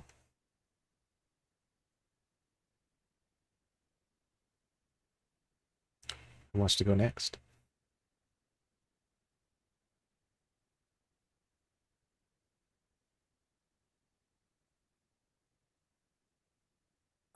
I can will. happily go again if you'd like. No, don't do that, Jeremy. Don't ever do that. Yeah, I think maybe in this moment, as we're in this sort of like liminal space, I think Freddy sees sort of these ribbons merging. He knows that this tattered shadow is obviously not good, and I think he can see that Sam is starting to falter a little bit. I think although he hasn't known Sam for too terribly long, I think he does feel this surprisingly immense amount of respect for this man and what he does, and the fact that he is still, even though it was just one case, he's still taking this as hard as he is taking it. And so I think he's gonna do what he does, which is he's going to lash out at this thing physically to try and prevent it from taking Sam or overtaking Sam, I should say. I apologize. I should have built my dice pool a little faster, but I am All almost good. done here. And then I'll use my Freddie, or Jason, you Go should ahead. also have my D8 distinction die to add to your pool there. Beautiful. I will roll that, and then I will get you that total, Jeremy. Okay, perfect. Actually, not terrible. Okay, so that is going to be the highest is going to. Go ahead. You should be able to add that D8 that you rolled for the distinction to your total. Okay, so add an additional D8 to the total. Yeah, so I believe so. My fail forward gave you an extra D8 that you can add to your total. Okay, got it. Well, that was 1, which is unfortunate, but that's okay. So I'm going to do total is going to be 16. Jeremy, there was a 1 on a D8, and then the effect die is a D12. Okay. I'm not gonna cash in on the hitch, the 1. You got a 16, I got a 6, so that is Okay. a double heroic success. A D10 and a D6. Okay. So many of these heroic dice. And that will be enough to finish off the tattered shadow. So how does that happen? How do you bring the tattered shadow to the whims, the mercy of Sam? I think as the claws slash through the ribbons that are starting to sort of merge and blend together as the tattered shadow and Sam Wolf start to become this one entity, as the talons sort of cut through the ribbons, I think whether it's the weird, whether it's just his own desire to protect this man, that has sort of been so level-headed given how strange everything has been in Nowhere and given just how crazy everything has been. I think Freddy just grabs the tattered shadow sort of by the lapels of his sort of ribbon-like gray coat and kind of throws him down at Sam's feet. So he is prostrate at the feet of this individual that he was trying to warp and distort into this broken, crazed being, so that Sam can decide what to do with this manifestation of his own sort of burgeoning insanity over this case.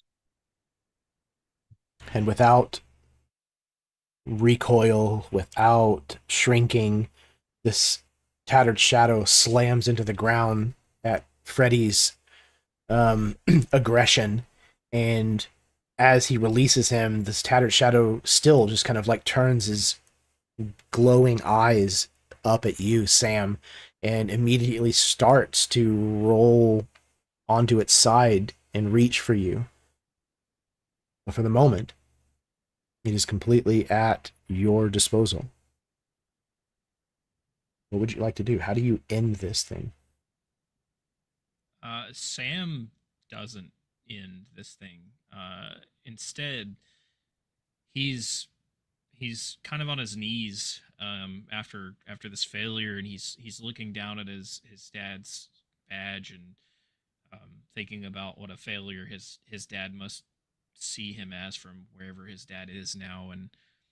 And this Freddy comes up and severs the tie with his claws and grabs this creature and throws it down in front of Sam's. And Sam still sees these wisps being pulled. What it's first he thinks it's still from him being pulled into this shadow creature, but upon closer inspection, this thing is being pulled to his dad's badge. That's where these wisps and tethers and shreds are going. They're not going to Sam. They're not going from Sam to this creature. It's being pulled towards this badge.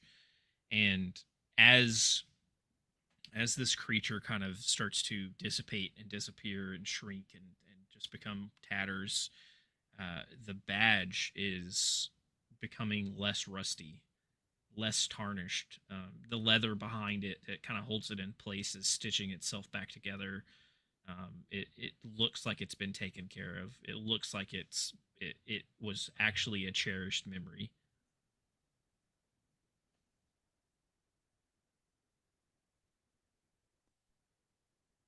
This creature fades from your vision, from existence, and you look down and you realize where you're kneeling on the floor, there is a large blood stain soaked into the ground and a chalk outline drawn around the shape of a body. The body of Brad Green. Though it is not there currently, this is where it lay in all of the crime scene photographs and where this stain was throughout your entire investigation.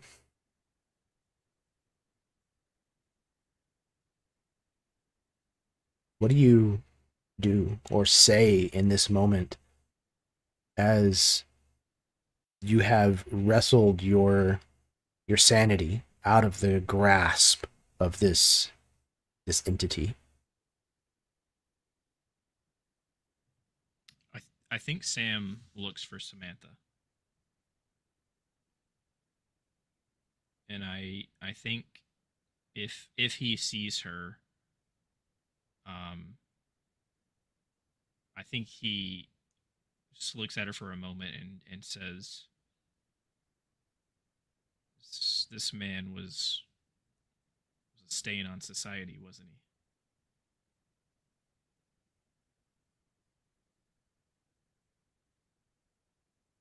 I think Samantha at this point is actually right at the entranceway to the house, at the just inside the door. It's like as far as she's been able to muster the courage to get to. And when you say that to her, there's no response except that she just kind of falls to her knees and starts to cry.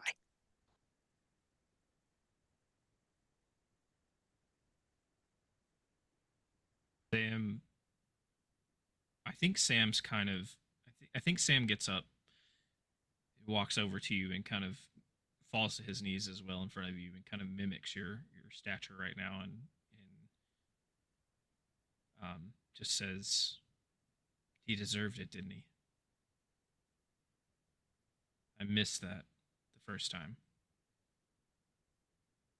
I didn't see that part clearly. I don't know if it was hidden from me or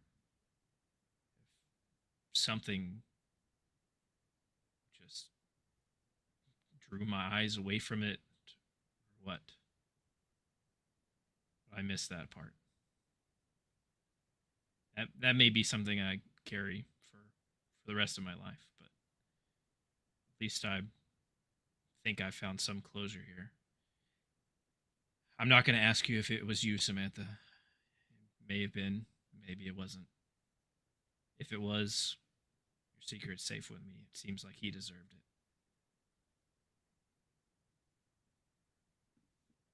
Sorry, Mr. Wolf. I didn't realize how hard this had been for you.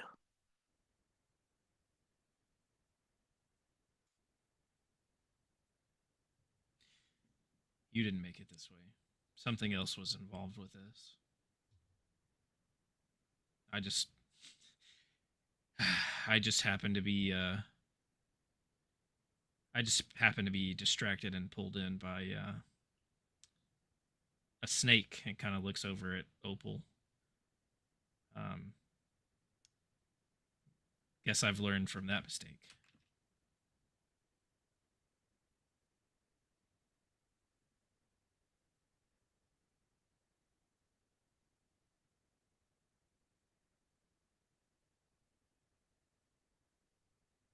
I think that's a good place to end that scene. Yeah. Just then, we see a light come on from under the door leading out of the kitchen into what must be a dining room. You can see the light coming underneath the door, spilling out over the floor of this kitchen. The strange thing is everywhere where this light kind of pours underneath this door, every surface that light touches is in full color. And we hear a song begin to play. Jeremy, can I throw you a curveball real quick? I would love a curveball, Nathan. As before we go through the next door, and as a song begins to play, Hound Dog has been playing this whole time in the background, and it starts to skip. It's as if a broken record, and it's just one spot over and over and over. And then gradually it's going to change. And instead of Hound Dog by Elvis Presley playing in this room of Sam's, we're hearing Watch What Happens by Frank Sinatra.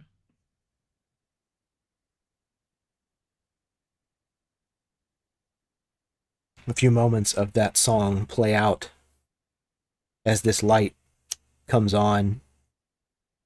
We have just enough time again to realize that everything this light touches is in color.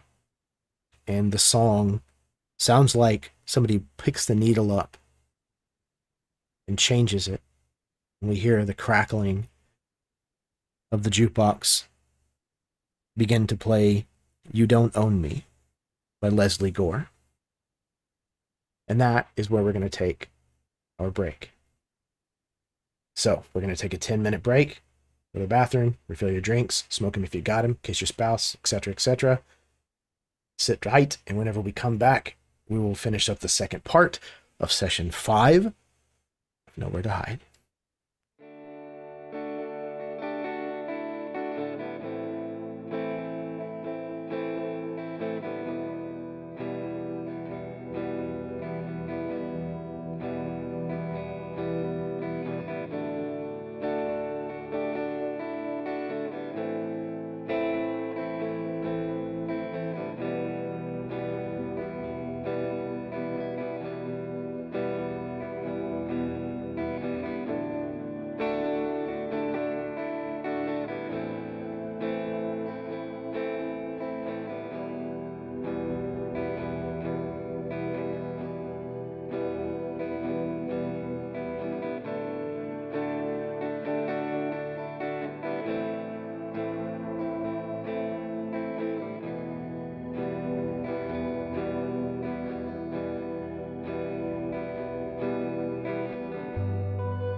Hello, everyone, and welcome back to the second part of session 5 of our finale here, Nowhere to Hide. So far, this has been a story set in the world of Elsewhere, or at least my version of it. I do want to reiterate, if there are issues for those watching, particularly with domestic violence, now is your last stop for gas, if you want to call it that. Exit here. If not, then be warned. But here we go. So we find ourselves once again in the aftermath of this tattered shadow having been undone. We hear the song change. And as it changes, we then hear a light that flicks on in the room beside the kitchen. The light spilling from underneath the doorway, illuminating anything in the kitchen.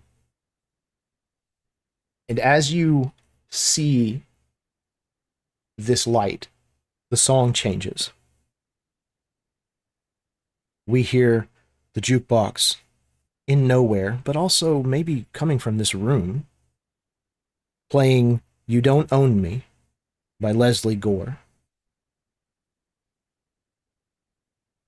As the door opens and the light spills into the kitchen, you watch as the room becomes colored.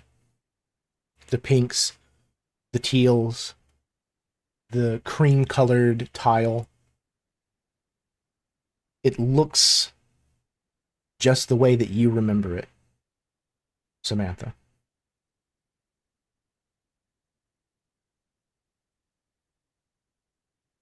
Through the door in the dining room, you can see the table partially set for dinner.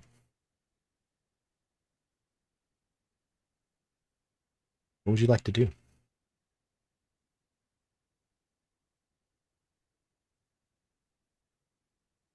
I think it's with that change of song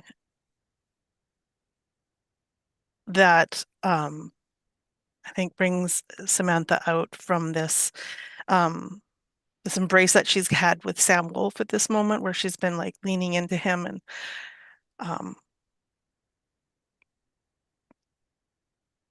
and she just like looks up, looks to where the light comes on, and everything around us changes. And I think she stands up, but she does not let go of Sam's hand. And she starts to walk towards the kitchen and dining room.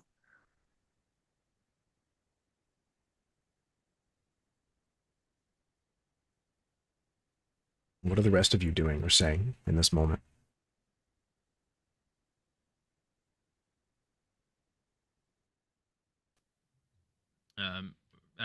If Samantha still has Sam's hand, I guess Sam is going with. Sam's supporting Samantha at this point. I think Patterson Freddie is- will- Oh, go ahead. Go ahead, top Jason. Yeah, okay, sorry. I think Patterson is kind of slow walking the living room.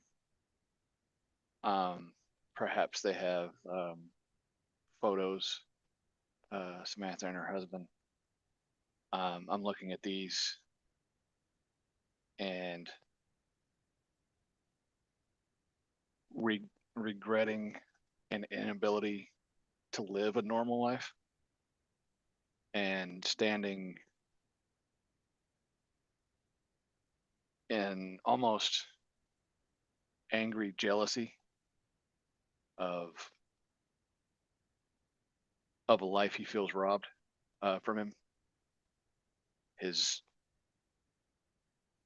absolute inability to cope with the post-war world.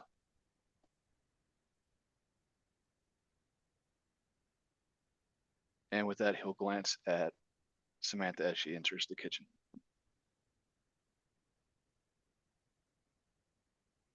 I think Freddie will sort of, as the color returns to this scene, as he watches the two Sams start to move towards the kitchen. I think, kind of in spite of himself, his eyes fall to the silver locket hanging around his neck, and he kind of reaches up with these articulated talons and pops it open to see this charcoal sketch of his wife, Barbara.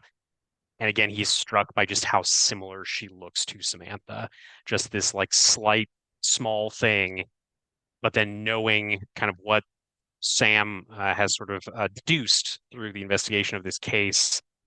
I think for the first time in a little while, he feels this sort of like lump in his stomach, and he kind of snaps the locket close, and then like a shadow, almost he'll follow behind the two Sams, knowing that this will be the final, hopefully, trial and tribulation, but also starting to feel these like pricklings of dread as far as what the group is going to encounter here, given what we have learned recently through Sam Wolf's revelations, essentially.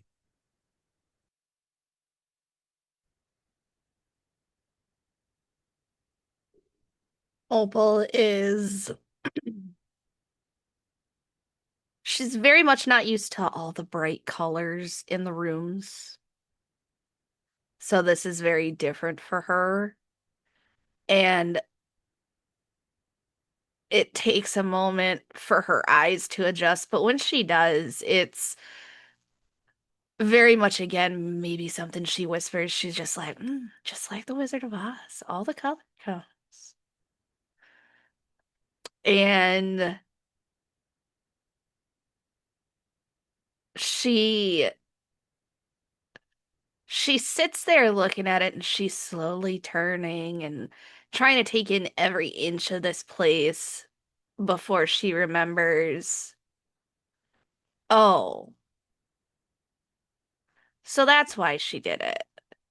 And that's when Opal begins cracking her knuckles as she makes her way to the kitchen.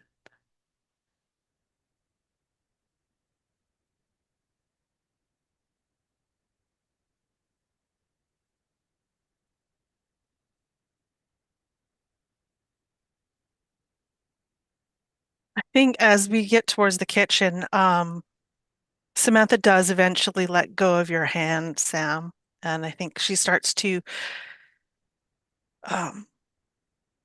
finish setting the table, if you will. It's almost like it's a habit. It's just something that's ingrained. And I think, Patterson, when you look at her at this moment, this is when seeing her do this, bringing dishes over, putting food on the table, that there's a moment when you don't see the woman in front of you. You see the girl at the diner doing the same thing.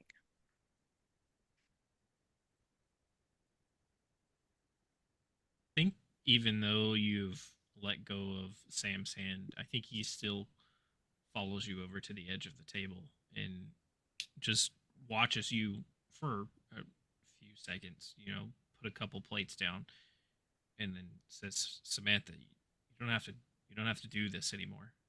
I have to get it ready before he gets home. Everything has to be perfect. Well, here, darling, let us help you. We'll make things perfect for him.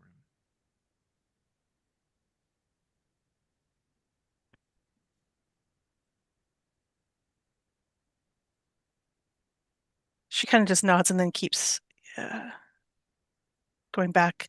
Maybe there's something cooking on the stove, takes her attention away. She starts like taking care of it, finishing to prepare it.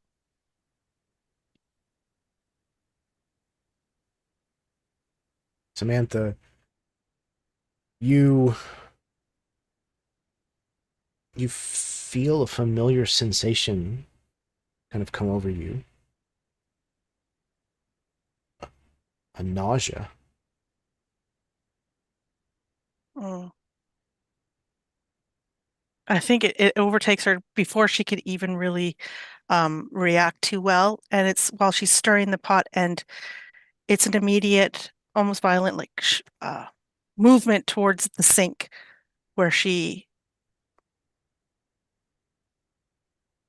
vomits. You threw up. Yeah. I You're flew welcome, up. Bear.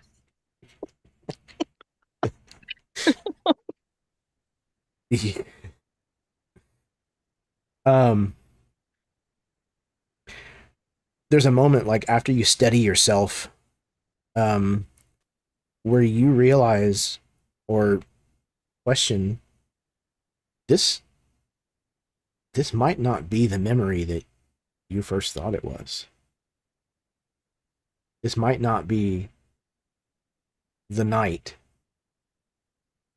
that he hit you for the last time. I think instinctively, after the feeling has passed, her hand goes to her stomach.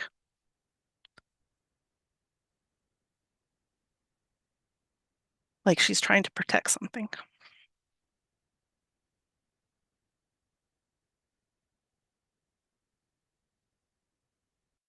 Just then, you can hear the sound reverberate through the house as the front door opens and slams closed.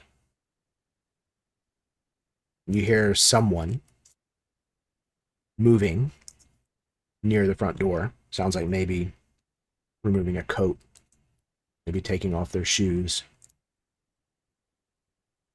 There's an energy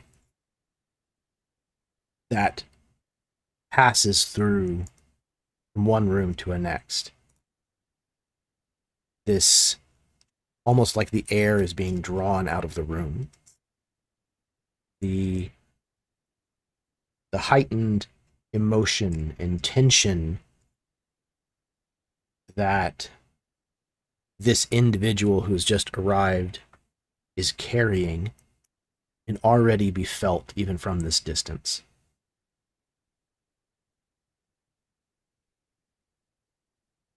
I think almost panicky. Samantha quickly like cleans her mouth, fixes her hair, brushes down her, clothes, goes to the fridge and grabs a bottle of beer. And you can see that she opens it and takes it immediately towards, like down the hall towards the door to meet whoever that is there. And in that moment where you see her fix herself and grab that bottle, her face goes from the emotions that she had before, like what we had, the crying, and then the sickness, and then the fear. Immediately, like this mask just kind of drops on her face, and we see her smiling, happy, the perfect wife. All of you in the dining room see this happen. You see Samantha have this reaction at the sink.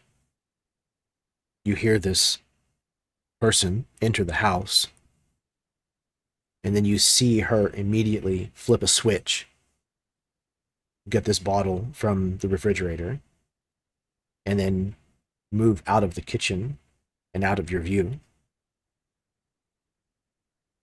Are any of you saying or doing anything?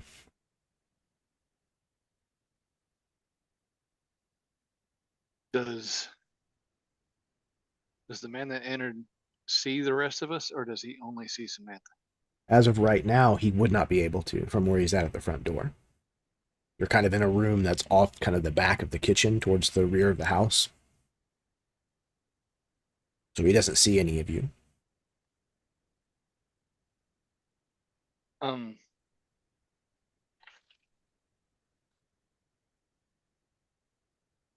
I'd like to use something for the first time this game. The sound of that. I have an ability called precognition. I would like to spend a plot point to use this. In the book, it's on page 206 of the core book.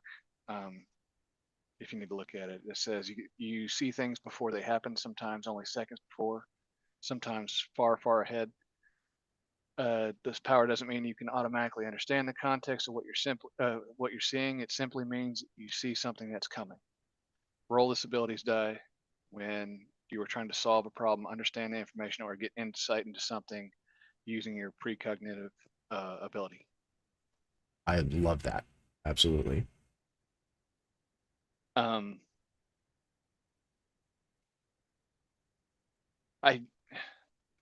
have 3 plot points marked on my sheet. I think that's accurate. Do I add this to a roll that we got coming, or how exactly does this work in a situation So like this? you spend the plot point, and let me see if I can't. You said it's on page 106? 206. 206. The very first thing is really what's jumping out at me. Spend a plot point to sense an opponent's next move in a fight. Okay. Remove the highest rolling die from their next roll. Oh, perfect. Thank you, Karen. Okay. Remove their highest die. Remove the highest rolling die from. Okay, so before they roll, it comes out of the dice pool, is what it sounds like. However you want to interpret that, I'm cool with. Perfect. In my mind's eye, the way I'm seeing this is as this sound reverberates through the house, like I get like a flash of a hand coming and just clocking Samantha before in the kitchen, and hearing that crack and hearing her cry makes me turn around in instant like defense mode. Like I almost like feel her fear and anger, and instantly my brass knucks are on my hand. Fuck this guy. The moment that you realize that, Patterson, when that flash hits you, the crack that appeared in the drywall and tore the wallpaper in the kitchen in Sam's memory suddenly springs back into existence. Again, drywall powder like falling from somewhere. The wallpaper torn as this jagged crack appears in the wall where, Patterson, you just had this flash of Samantha slamming up against that spot on the wall. I think that Sam at some point during what's happening after separating from Samantha has reached up into that shoulder holster and started to pull this revolver like halfway out, and then he sees Patterson put on the brass knuckles, and he nods his head and he says, "Yeah, with their hands," and he shoves that revolver back in his shoulder holster, and he actually reaches in one of the pockets of his trench coat and pulls out a blackjack.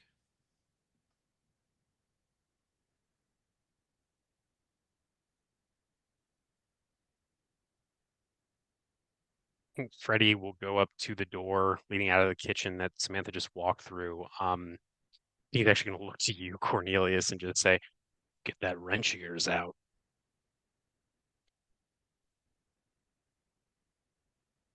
I think Cornelius is like calloused hand is kind of like running along the surface of the counter. and just like how immaculately clean it is. And like I think you, as you say that, unconsciously his right hand is already on his tool pouch, like the pipe wrench kind of there. He nods to you. I think as soon as he sees that, Freddy grabs the doorknob or the door handle with his claws. Go ahead. Before you open the door, Mhm. is this going to change anything? Mortal Minds? That's up to Samantha. Seems like it's up to a lot of us right now, too. It's her Don't have memory. to finish it. We can Mhm. let her do that. Right. We've done that with everybody else that we've had to put Okay. down. I'm just saying be careful. And he pulls out his pipe wrench. And Freddy will throw the door open. Opal is going to Samantha. She wants to at least stay by Samantha's side, so Samantha has someone to lean on.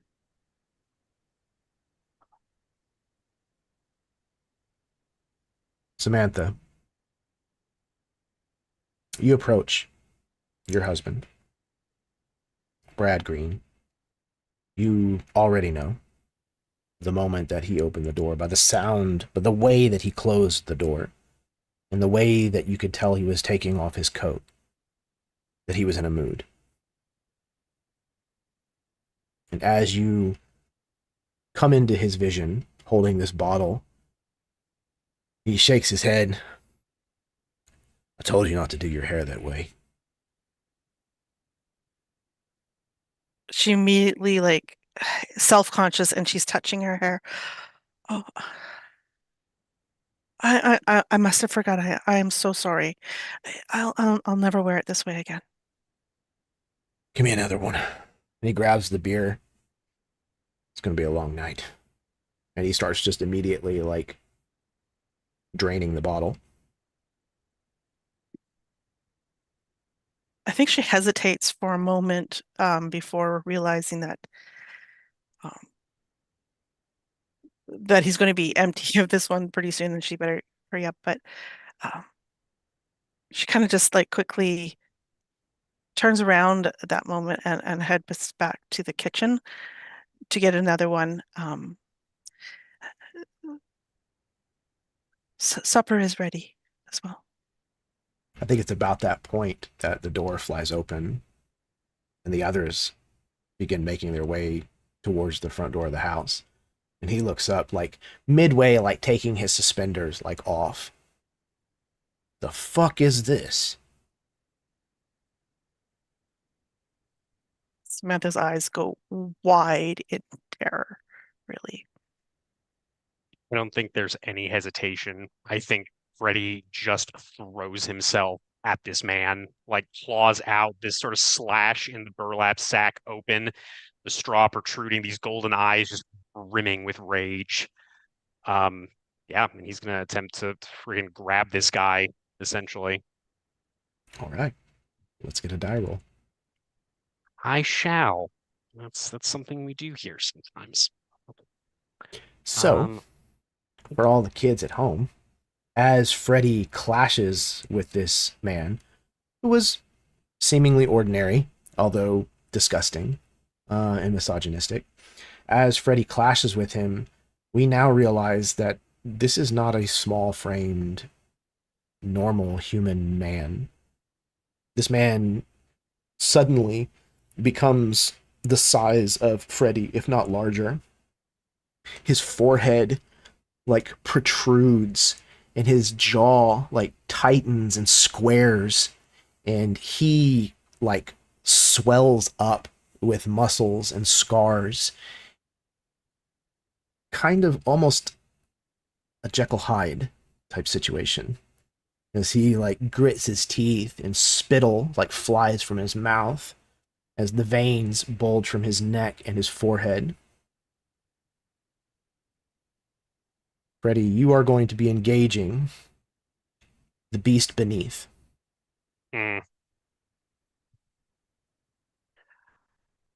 Okay. Yeah, I think Freddy will again. I think the idea is for him to sort of grab this individual, and I think he's going to not like throw him into a wall. I think really he's going to throw them back or throw him back towards the others. With this sort of like rasping cry. I rolled a 16 with a D12 effect die, Jeremy. Okay.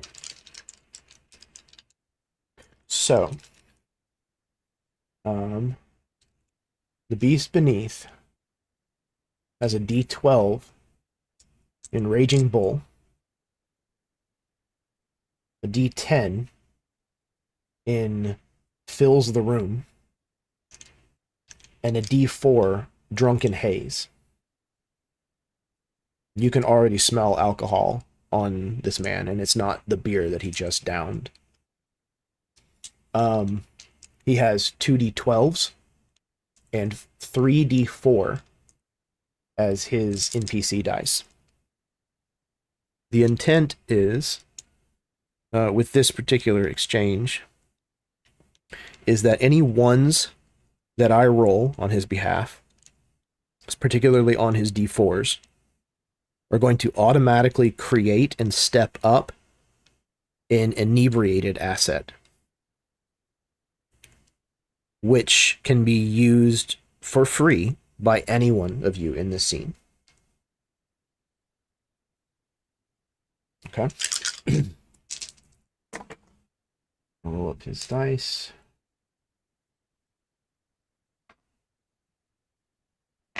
Okay.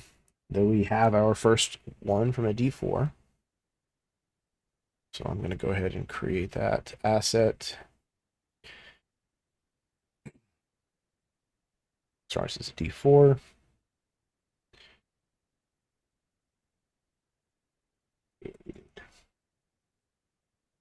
Okay.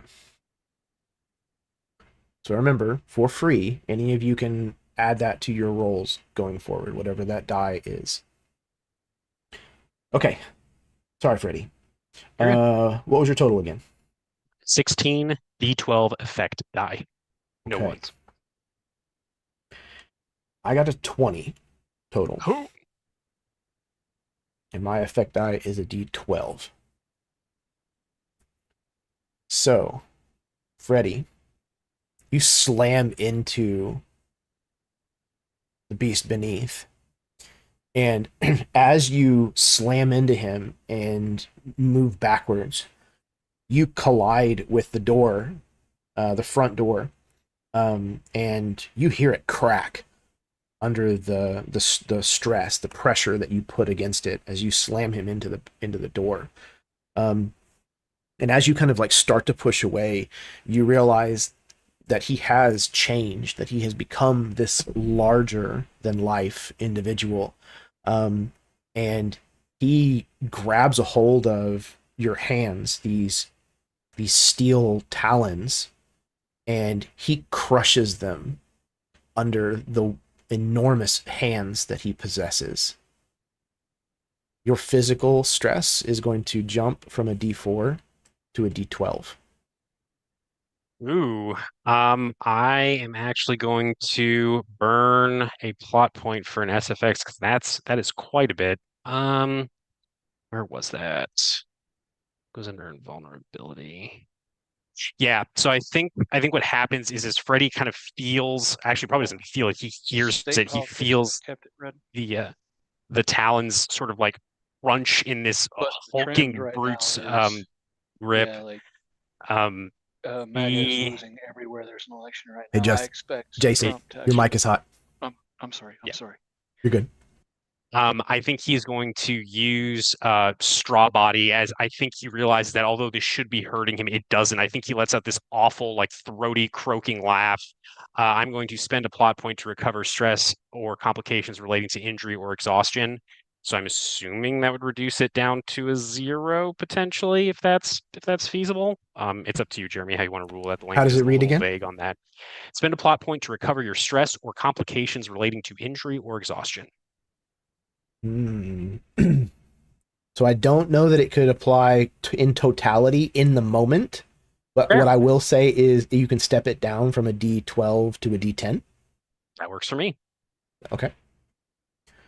So yeah, you lessen this the damage that it would cause a normal person by a significant amount, based purely on the fact that you're not really an organic being anymore.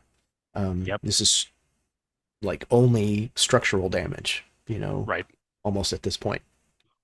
However, it does seem as though it's going to be difficult to recover from. Fair enough. Okay. He roars through the gritted teeth at you as he crunches these metal claws that you have come so used to using as a weapon. As he kind of like almost pushes your wrists back into your chest and kind of like steps away from the door. I'm gonna make you real fucking sorry you did that, pal. Real I doubt it. fucking sorry. Come on, hit me harder, you fuck. Who's next? Oh, I think Patterson's gonna come in and try to clock this guy.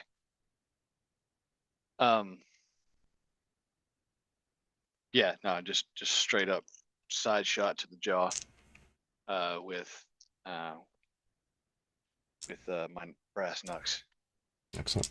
Don't forget, anybody that wishes can use that inebriated asset to add to your dice pool. It doesn't necessarily add to your total, but as long as it doesn't roll a 1, you can I'll use the potentially call on it. inebriated. What did you say it was? It is currently a D4. D4. Shit, let's throw in a D4. And once again, I super apologize. I thought I was muted a minute ago. Oh no, dude, you're all good. Good news is no ones. Okay. I got 8 and a 7. So 15. And a D8 for my effect die. Okay. So I also got a 15. So the tie is going to go to you, just because that's the way I run my games. It's always ties always go in the party favorite. Cool. So, what was your effect die again? A D8. 8. So you can rock one of his D12s down if you wish, or eliminate one of his D4.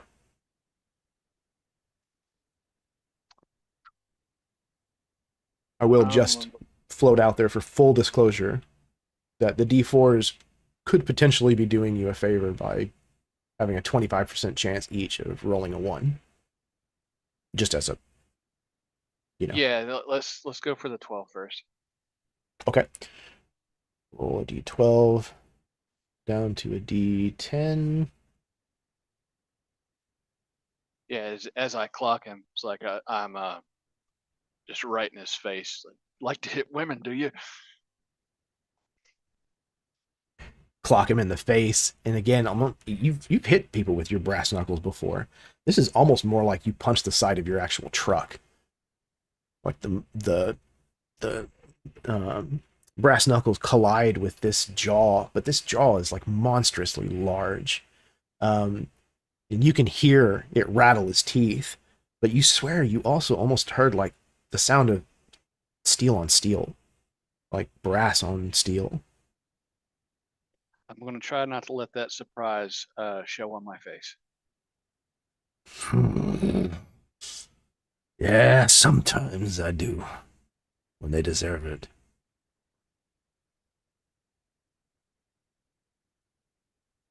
Looks like maybe you deserve it too. Come on, big boy.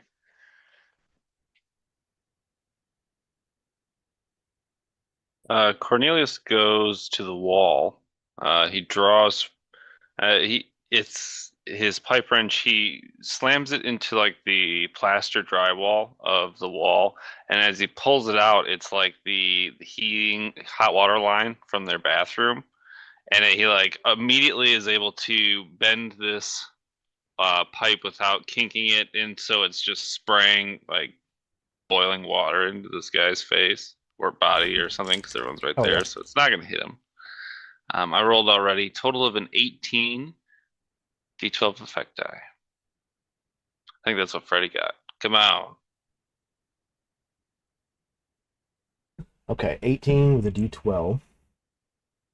Okay, I got 2 1s on 2 of the D4s. So his inebriated asset is going to climb from a D4 to a D8. Which cannot be used for his total. Okay, you said you got a 12? Correct. Okay, that beats his 10. What was your effect die again? Oh no, that my effect die was a D12. My roll was an 18. Oh, an 18. I'm sorry. Okay, so that is going to be a heroic success then, because I only got a 10. A heroic success at a D12 for you. So I would like to get rid of his D12 if I could. With a D12 effect die, you can step it down. Then we're doing that. Okay, or you can eliminate his D10. But yeah, you can definitely step down. No, we're gonna step down the D12. Yeah, that makes good sense. They are difficult to rock down. So, okay, he now has 2d10s, 3d4 remaining. You pull this pipe out of the wall, and steaming hot water straight from the water heater sprays straight into his face and chest as he's pushed Freddy back from him. As Patterson turns a shoulder away, he catches this blast, and you can just watch as boils and blisters immediately start appearing all over his chest and his face and his neck as his skin reddens. I see. All of you going behind my back. Taking her side? What is Ain't this? going behind your back, buddy. We're all right here. Cheats, thieves, whores. A whole lot of you. Ain't one One of at a those time. things you said worse than a beater.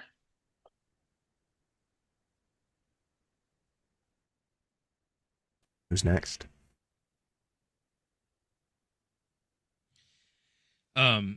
Sam says, "I'm a cop, you idiot," and comes up and saps the guy.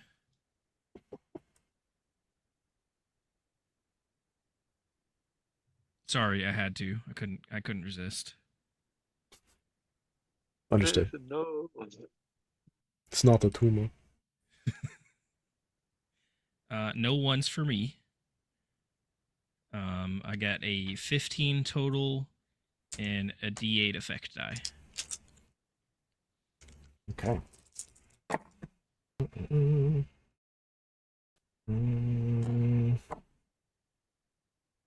Okay, another one on one of his D4. So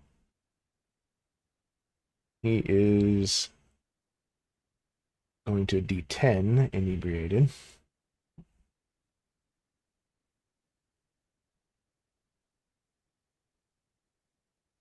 He is slurring his speech, staggering around.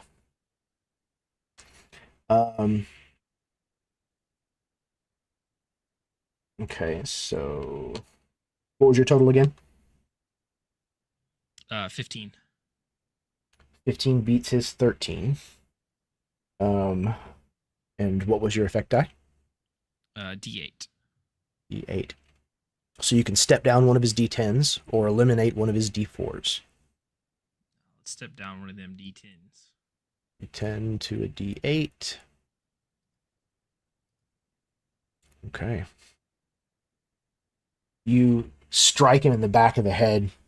Almost the moment that this water stops spraying him, scalding him, you swoop in and you can hear that sound that the lead in your sap makes when it connects with somebody's skull.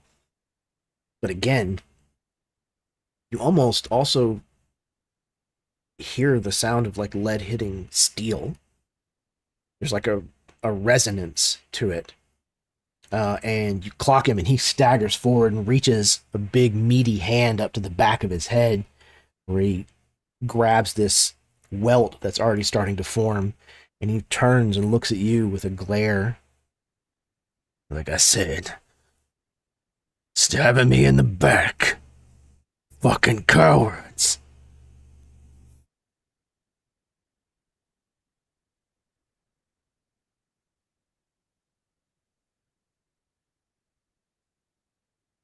He moves into the kitchen, where he slams his fist down into the floor, causing the tile in the subfloor to shatter again the way that it did in Sam's memory, sending kind of shrapnel all over the place as he rips up parts of the floorboards of the subflooring where they have nails in their end. Who's next? Excuse me. I like to think that Opal kind of followed Samantha wherever she was going, but she kind of stops in this doorway, making sure that the boys are okay. And she sees Freddy's iron talons get crushed. And she just kind of rolls her eyes and she's like, shit. So what I am going to do is she's pissed now. I'm going to use my healing ability. I'm going to spend a plot point to remove another character's physical stress or complication and add it to myself. So I'm actually going to take Freddy's D10 and add it to myself. Okay. I'm also going to take that inebriation die, because why not? I got to look at all my stuff again. Ah! Okay. Ready, you So- no longer have physical stress. Opal, what does it look like as you take on the physical damage of Freddy's crushed hands? I was just gonna ask that. Yeah. The way that I imagine this is Opal reaches in with both hands into her bag and she pulls out this ash and bone dust and spider silk, and she kind of rolls it like this in her hands, and then she just goes, and as she does it, this powdery mist of just her weird kind of goes and it encapsulates Freddy. And what nobody might see at first is every single one of her fingers breaks. And then you actually see that her wrists get pulled back and they actually get pulled. I'm not hypermobile, so I can't do it, but they get pulled all the way back and her wrists snap. I think if Freddy's able to see this, although he does not really have facial expressions anymore, I think his mouth sort of sags open, his eyes widen. I think Opal, you just hear him say, "You are one stubborn sumbitch, Opal Ann Clayton. Thanks." Sort of flex the claws and refocus on the brute. Ah, there's so many. Ooh, that was a lucky catch with my sweater. So, okay, cool. That is a great roll. I'm very proud of this. So I got a 19 with a D10 effect die. All right, 19 D10. Opal's in a lot of pain.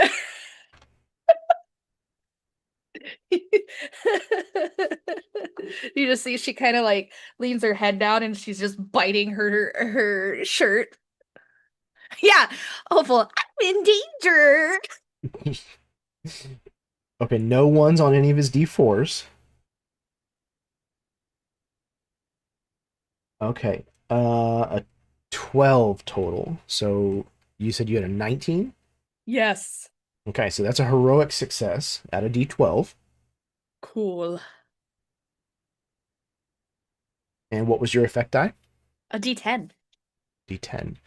So you can either step his d10 down or you can eliminate his d8. I'm gonna step down that D10. All right, it becomes a d8 as well. Okay. And she's just like this, just like trying not to cry from all the pain she's He kind of like looks at you and your hands. You can see his deeply furrowed brow crease like even further, almost creaking with like a leathery sound as he looks at you and your hands and then looks to Freddy. Good. I get to do it again. Feelings mutual, asshole. Let's go. He leaps, slamming into the ceiling, cracking the drywall. Just describing. No, Karen, you don't get a turn. Sam already went. Yeah, top Sam. Don't be greedy. Samantha, what do you do in this situation? Screaming cower. No. Seeing how everybody has come to my aid, actually, like they're on my side. I think this is probably one of the only times that this has happened really in the last few years of her life. She's incredibly touched by this. And then maybe that's what gives her the strength to grab the hot pan that had the mixture bubbling. And where there was one Samantha, there becomes two Samanthas. And they're each got this pot that they're going to throw on Mr. Steroids. So I'm using a plot point to create a duplicate of myself with one of my abilities, which is going to be Perfect. duplication step down. So there's now like two Samanthas. I don't know if that means the second Samantha actually gets a turn because now she has abilities, but I'm using a plot point to do that. Okay, yeah. At least, yeah, descriptively. Let's do it. Okay. So then I will roll for first Samantha, real Samantha. I'm going to use the inebriated die as well in this roll. Mm-hmm. He's a D10 currently. Perfect. And then I'm going to spend another plot point to use my heroic die, the D10 heroic die that I picked up. So that, you said that adds onto the total? Correct. As long as it's not a 1. Perfect. Okay, so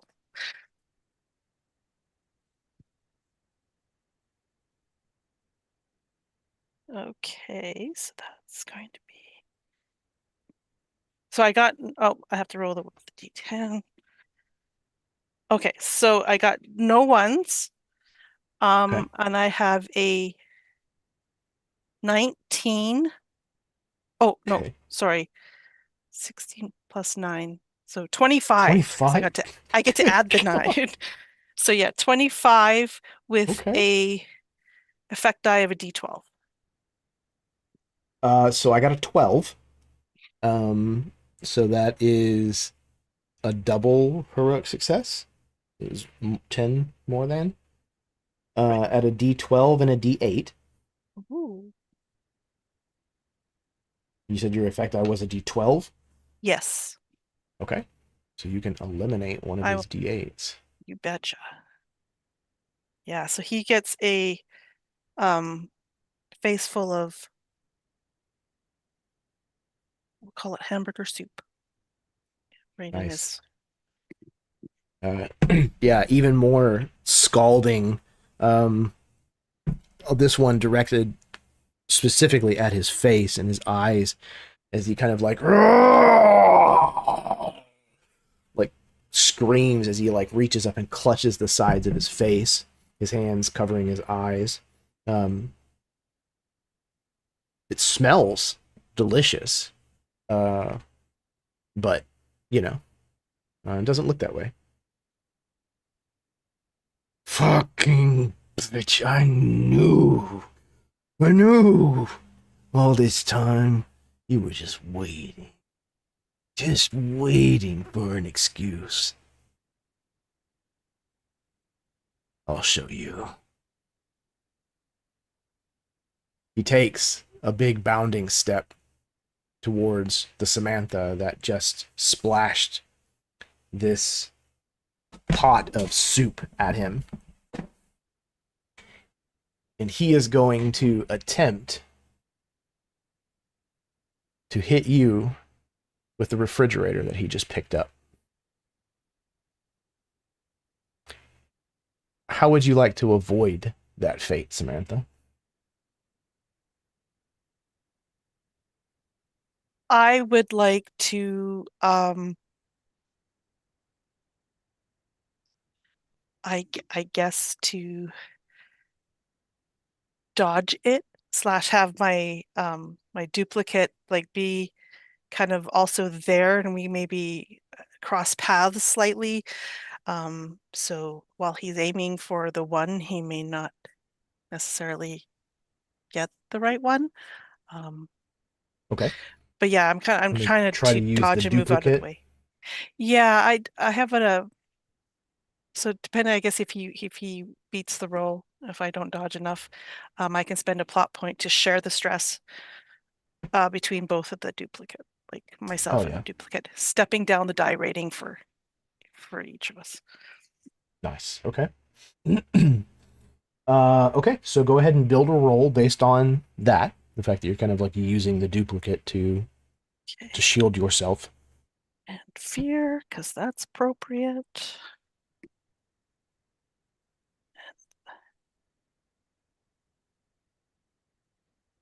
Okay. Can we use the inebriated on this roll as well? Is it just on Absolutely. our? Oh, then I so am, because he be drunk and he's not going to throw it the right place. Why not? Oh, I did roll a 1 though.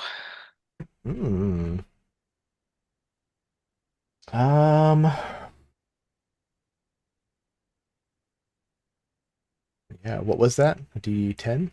It's a D10. Yeah, the 1 is a D10. Yeah, I'm gonna activate that, so you'll get a plot point for that. It will activate as a D10. Let's see.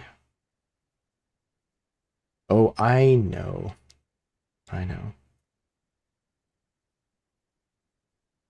The gas is on. As he pulls the fridge away from the wall, you hear the hose that also connects the stove like come away from the wall, and you hear a plink. And within seconds, all of you can smell gas in the room. I would like to use a plot point because of my force field that just kind of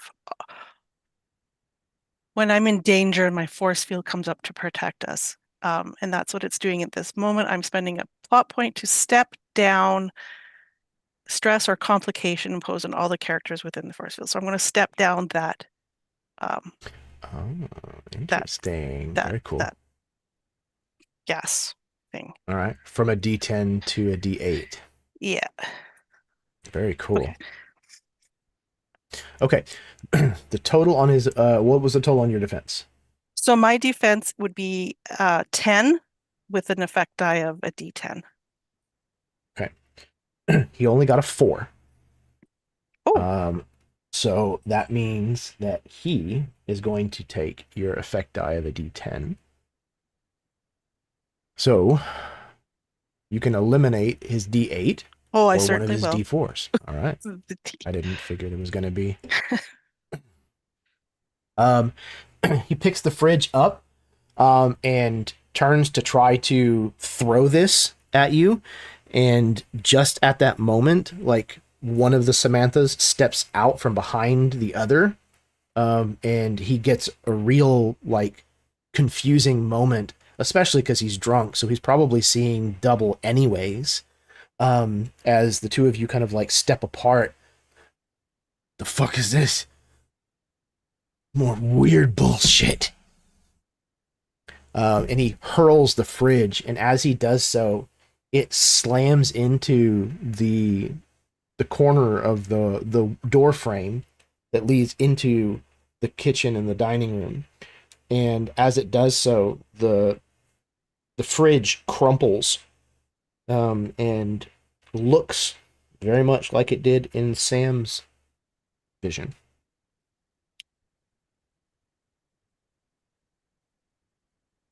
Okay. Who's next? I could go. I think sort of seeing that and seeing that this individual has moved away, I imagine there's like some kind of like grandfather clock or something sort of in the living space outside of the kitchen. And I think as this hulking monster of a man moves away, Freddy grabs it with his now uncrushed talons, rips it off of the ground, and I think he's just going to rush up into the kitchen behind this guy, raise it over his head, and just say, "Hey, I'm not done with you yet," and just smashes it into the back of his head as hard as he can. That is going to be an 18 with a D12 effect die. Okay. I had missed one of my D4s in my rolling tray, and it was it was on a 1. So the asset of inebriated goes from a D10 to a D12. I don't know if you included that in your roll or not. I did. So I will. Oh, actually, Okay. that would be a 12. So actually, I did get a 1 as well. Cheer me on a D8. I'm gonna let Rob. Okay, then you know what? That 18 is going to become a 30. 18 plus 12. Yeah, so it's a 30 on a Jesus. D12. Yeah. Okay. Yeah, that's definitely gonna beat my 10 by 20. So yeah, you end up with a D12 and a D4 hero die. I would give you more than that, but the rest of them are also D4s, so you already have a D4. Oh, so you can only have one of each type of hero die, is that correct? Okay, Yep. okay, good to know. I was not aware of that. Thank you. Yep, all good. So you are able to eliminate one of his D4. Let's do it. Gets a grandfather clock to the back of the skull. Yep. He stumbles forward, colliding with the dining room table, or the kitchen table, knocking it over and scattering the chairs once again, like in Sam's vision. The room is looking a lot more the way it did the first time that you arrived here, only now in color. Who's next? I would jump forward to, like, he looks like he's like leaning forward over the table, right? Yes. Okay. I want to grab him by the back of his neck, and I want to slam his face as hard as I can into the table. All right. Absolutely. Beautiful beam footage. What is the gas complication on currently? 8. I'm sorry, gas complication. No, that's one that I get to add to my dice pool. Oh, okay. I was just reminding myself. The precognition thing. Can I use that on this next roll? Take his highest die away? Yeah, absolutely. Gets rid of his D12 from his Raging Bull. Okay, for this die roll. I have an 11 with a D10 effect die. Okay, I got a 6, which means that is a heroic success for you at a D8. And you're able to eliminate his penultimate D4. You grab him, pull his head back, and slam his face straight into the edge of the table that has now been kind of like upturned. His forehead collides with the table, and you hear again almost this metallic, like ping noise. But the table itself, like, collapses where you slam him into it. And as you reel his head back, you can see that his skull is completely busted open in the front, and blood is freely pouring down his face as it sprays across the ceiling and the wall. Yeah, I picture this going at like a couple of slams. Like I keep hearing this ringing of metal, and I'm like, "The fuck are you?"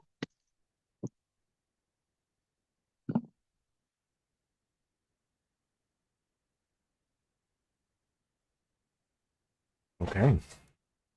Who's next?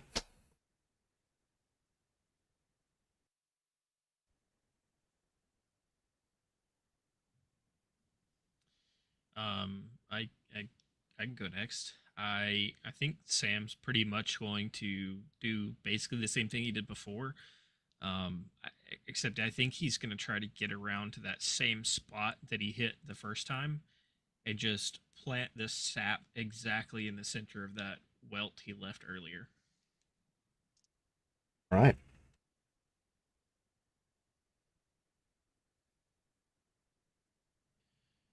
Let's see. That's going to be 17. And I've got a D10 effect die. No ones. Okay. 17 will definitely beat my 9.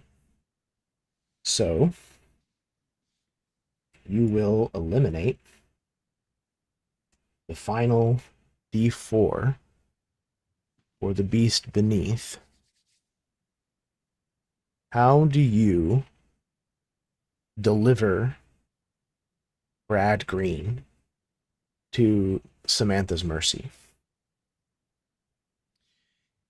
I think Sam walks up, swings this sap and hits that spot, and there's that resounding sound of metal that we keep hearing, but this time it just kind of rings out clearly. It's almost, this time it's almost like a musical note, like a tuning fork almost. It just resonates just right. And I imagine this guy kind of drops to his knees, and maybe he even starts to change back to his 100%. quote unquote normal form. And Sam does that, the private eye, detective thing or whatever, grabs one arm and wrenches it way up back behind him where he's kind of having to arch backwards, and just walks him over in front of Samantha and looks her in the face, and this is your call. How do you want to do this? How do we finish this? What do you want to do? It's your choice now, not his. And Sam just kind of stands there, holding that arm wrenched up behind his back. Fuck you. Fuck you. Fuck you. Somebody had to... What? You're gonna let them do this to me? Stab me. Hit me in the head. Break our table. Refrigerator. Look at the kitchen. You're gonna let them do this to our home?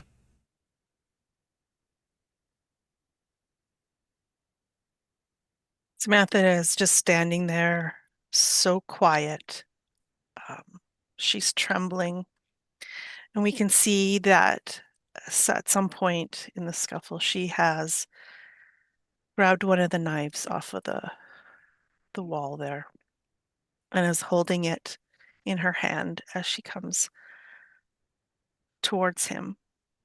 And I think I kind of imagine that this, like, Sam has him down on his knees, so he's kind of on the floor looking up at her.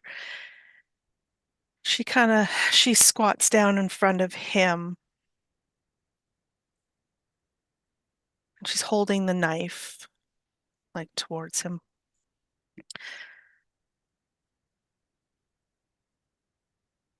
I have been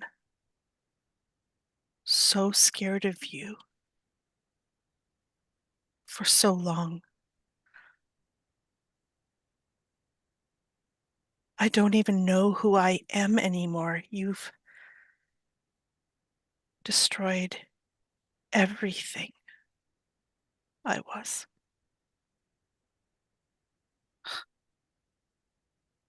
And look at you now. You're pathetic. You're weak.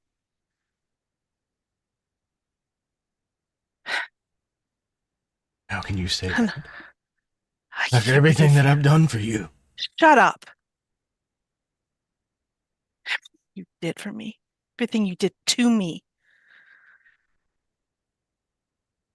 Our baby is gone. Because of you. Can never have children now.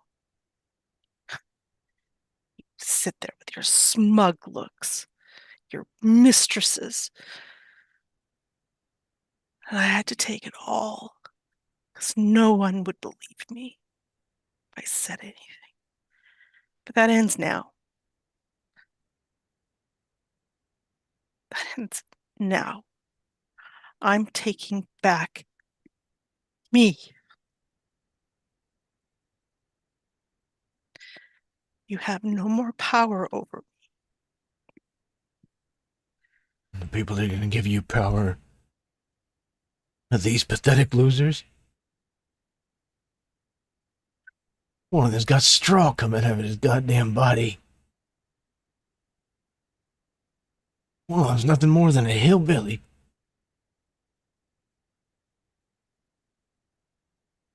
You are such a piece of shit. And I think with that, she goes to, she lifts the knife and goes to strike. But at the last moment, she just cuts him shallowly across the face, marring that good-looking, beautiful face that he has that he's so proud of. You're not even worth my time. Goodbye, Brad. And I think with that, she'd just walk away towards the entrance of the house. At some point, we hear the knife clatter to the floor. But she just keeps walking.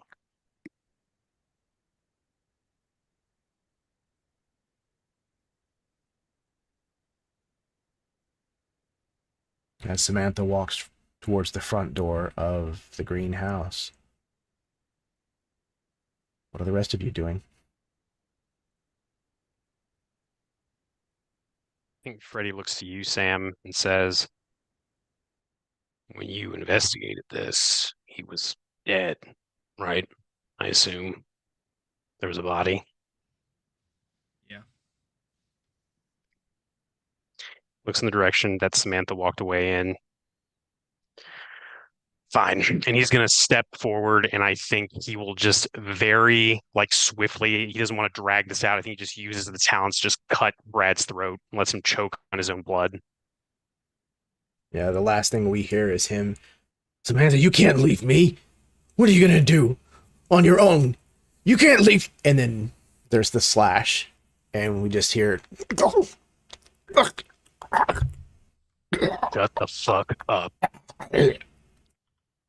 His chin falls forward onto his bloodstained chest and undershirt, and he face plants into the floor, into the position that we saw the chalk body outline drawn in before, his blood seeping into in between the tile and staining the floor in a familiar pattern. I would like to put 2 rounds in him, 1 for each lung.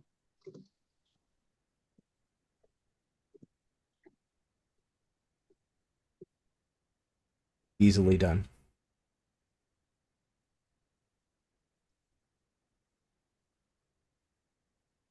Samantha, you open the front door to the place that you called home for years. And as you step through, you find yourself in the hallway of the Nowhere Motel Resort and Casino. However, things look different. Looking down one end of the hallway, you see nothing but what looks like outer space. Just a field of stars upon stars, and the strange smoke-like appearance of nebulas. To the right, you can see the hallway starts to like twist and looks like it continues for an impossibly long distance, with that spiral just continuing until it disappears.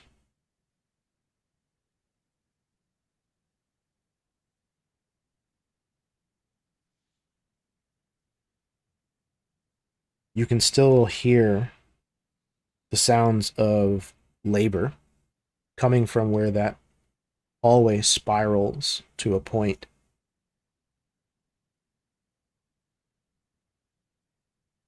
I think What are you with gonna no do? more thought about the door and what happened behind, behind her, like that's a closed chapter in her mind at this moment. And seeing where we're at and then hearing the sounds of labor, Samantha immediately just starts to run towards the room with Casey.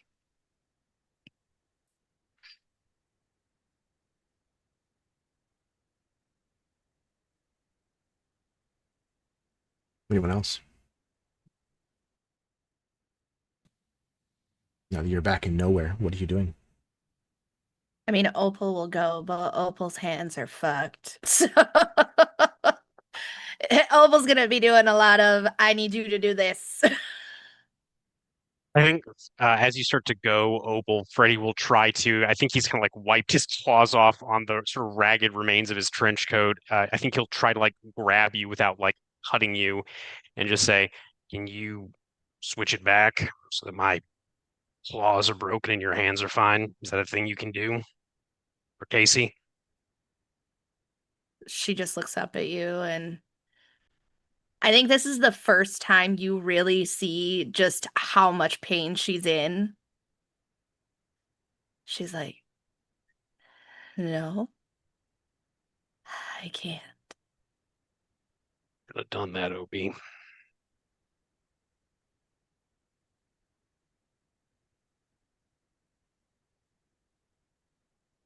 But thank you. I'd offer to help, but I don't think I'd make anything better in there looking like this. And with these. So go on, I guess. She nods. But before she turns, I think all she says is, I promise I won't fuck up Barb's life.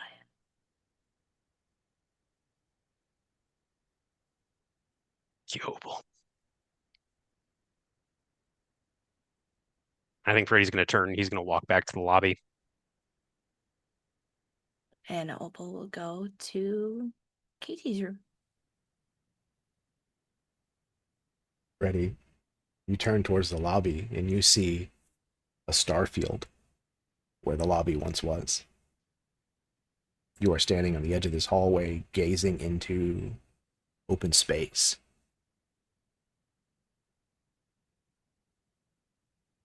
Mother fucking monuments. I'm so tired of this fucking shit. And he will, I think he'll just sort of walk under the stars for whatever sort of pathway there is. I think despite himself, despite the sounds of Casey being in labor and everything else, I think part of him can't help but think that Barbara would have loved to see this. She would have loved to walk under the stars. It's been so long. But yeah, I think he doesn't want to interfere with, as we have dubbed it, the process of Casey giving birth. So yeah, I think he's just sort of quietly walking, essentially.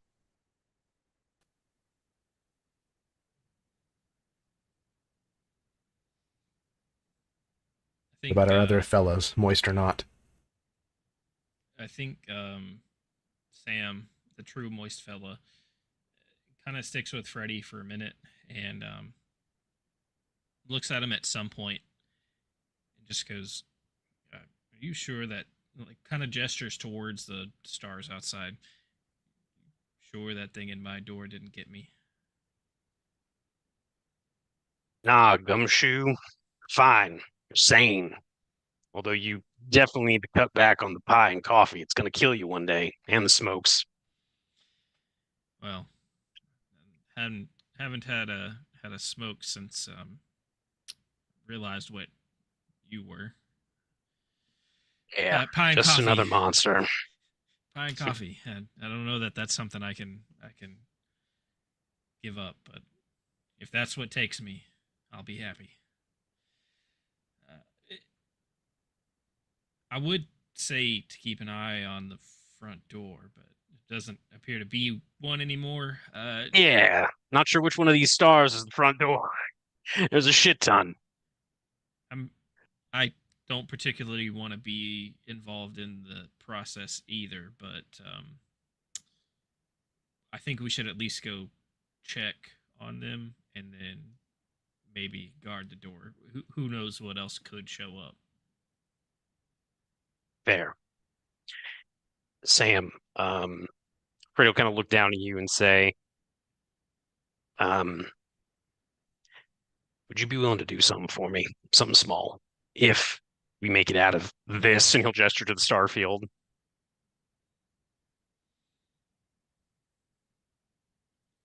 Sam kind of, you can tell he's thinking for a second. He starts to slowly nod his head. I think I can feel safe doing a favor for you. 1132 Bailey Road in Peebles, Ohio. That's where my wife lives. That's where we live together. If you could just tell her, I'm sorry, and I love her, and she deserves the fullness of life in every sense of the word. You do that for me, Sam?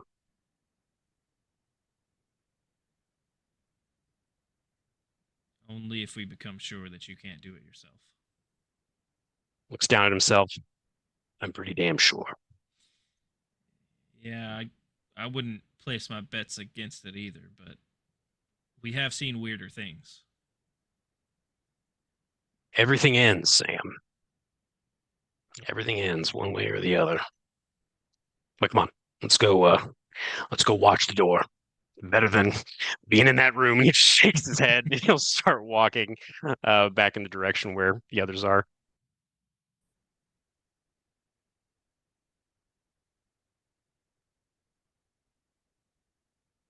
I think as Patterson steps out into the starlight, he's disoriented. It's like 1 second he's walking under the stars, the next he's sitting at some no-name bar somewhere, staring down a glass of whiskey, hearing announcements Kennedy's dead. Camelot has fallen. He hears the distant like screaming between him and his ex-wife. And he comes back to in the starlight, and he sees every soldier that he served with on that dark night, and they're all waving for him to join. And he stands there for a couple of moments, and he stares at them, and then he looks at this weird bunch of people that he's been with, and then he stares back at those he served with.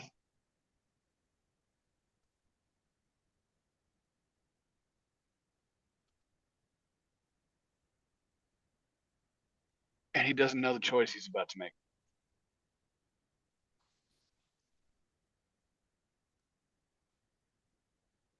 We watch as Samantha and Opal hurry down this long, twisted hallway. And as they make their way down it, we watch as they spiral with the hallway, always staying on the floor in their perspective. And as they run, it seems like this hallway just continues to expand and grow, lined with doors, lined with options, with choices. And as they run, the walls begin to give way, the spiral comes apart, the floor curls away like an apple peel, and we find ourselves in a void, a starfield in space, surrounded by disembodied doors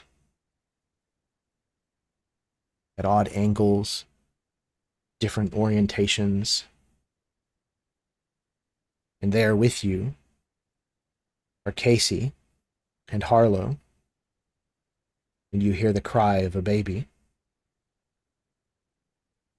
as Casey lifts this infant in her arms up to her face.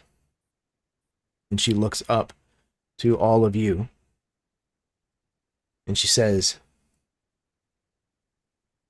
I don't really understand exactly what happened, but I know that I owe all of you a great debt. I just wanted to say thank you for everything that you've given me. No, for everything you've given us. She looks down at her baby.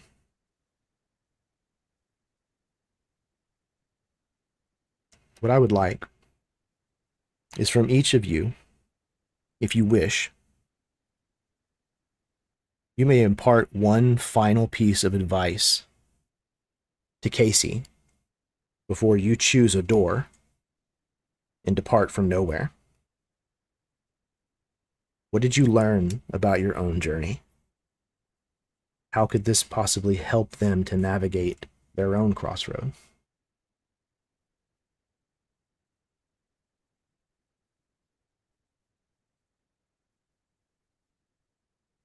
I think Samantha, who's right there, finally made it to her just as, this has happened. She just kind of smooths the hair on Casey's forehead. She looks at the wee one in her arms, kind of gently touches its hands. So you've made your choice, Casey? She kind of bites her lower lip, looks at the baby, and then looks up at you with tears in her eyes, and she nods her head emphatically. That's good. And you? Was there a choice you had to make? Yeah. And I think you helped me make it. Whatever happens, Casey, whatever life takes you, wherever it goes, love this one, and always, always be true to yourself.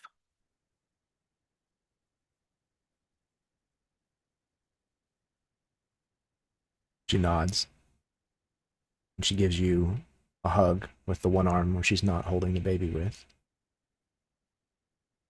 I don't feel like I got to know you very well, but at the same time, I kind of feel like I've always known you. Yeah.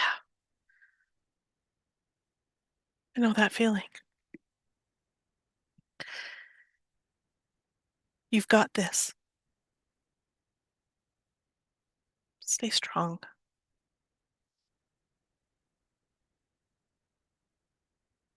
And I think that she kind of bends down the last little bit and places a kiss on Casey's forehead. And as Samantha Green approaches her door, it's going to take her from nowhere, and opens it. What do we see through the open door on the other side?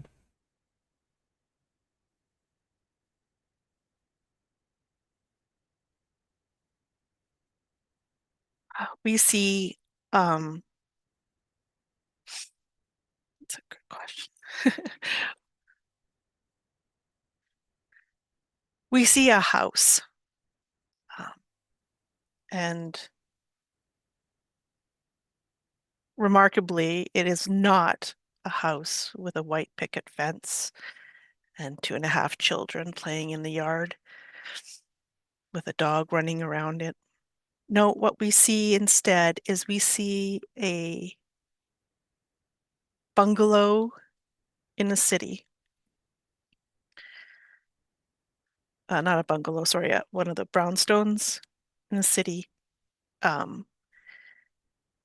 Big windows facing the street. And inside those windows, we can just barely see, but it's visible. But we see kind of one of those artists' desks, and a bunch of like drawing and painting supplies. And we see the walls plastered with sketches and works in progress.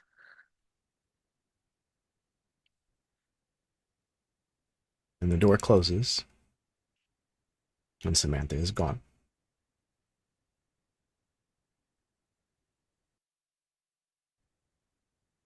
Does anybody else wish to impart advice to Casey? I think Opal goes next. And she, as Samantha is doing her thing, she's very careful about putting her hands behind her back.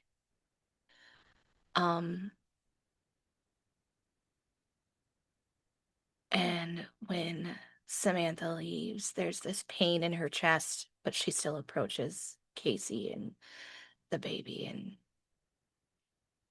she just has that usual smile on her face. You know, my mama told me that I should explore more of the world. And you can still do that even with your little one. Maybe wait till he's a little bit older. She So laughs. he can enjoy it too. It's gonna be a while before I walk anywhere. That is true. It will be a little while. But never forget to follow your heart when you go.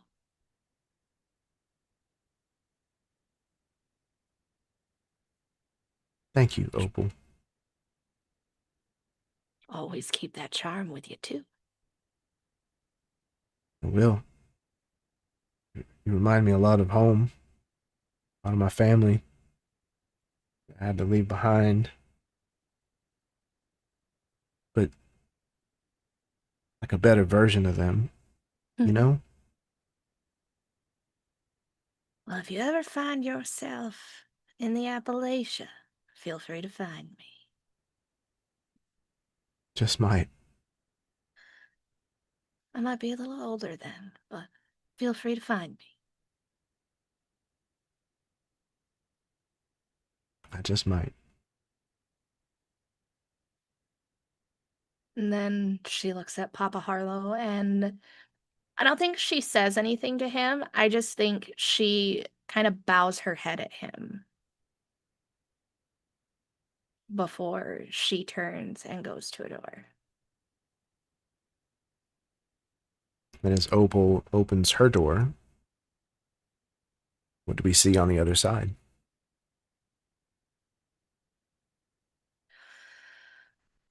On the other side of Opal's door, what was once a rickety old shack, now a true little farmhouse has been built. And on the porch is her mama with her blanket over her lap that she had crocheted, wearing the shawl that Opal had taken with her and no longer has.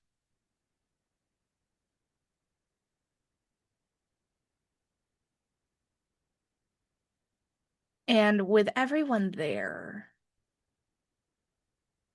I think this is really the first time you hear Opal let out a gut-wrenching sob as she sees her mama.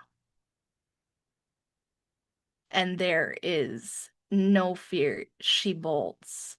And you can hear this little old lady just chirping about Opal and what's wrong. What did she do to her, hey? And so we got to get these, then we got to do this. And that's when her door closes.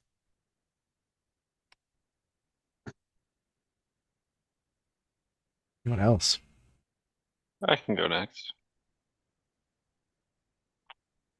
Um, every step kind of has the rattle and jank of a tool pouch, tools clicking together. Cornelius kind of stops and kneels beside the bed so he doesn't tower over this poor girl. I think that probably puts his face probably about face level with her. And he kind of just stares, admiring at both her and the child, just the kind of like the beauty of it all. Now, I ain't got much to say, but I think what I do have for you might help you if you look for it. Home is a variety of places. Sometimes it's a building, and sometimes I look down at the baby. Sometimes it's just the people you choose to spend it with.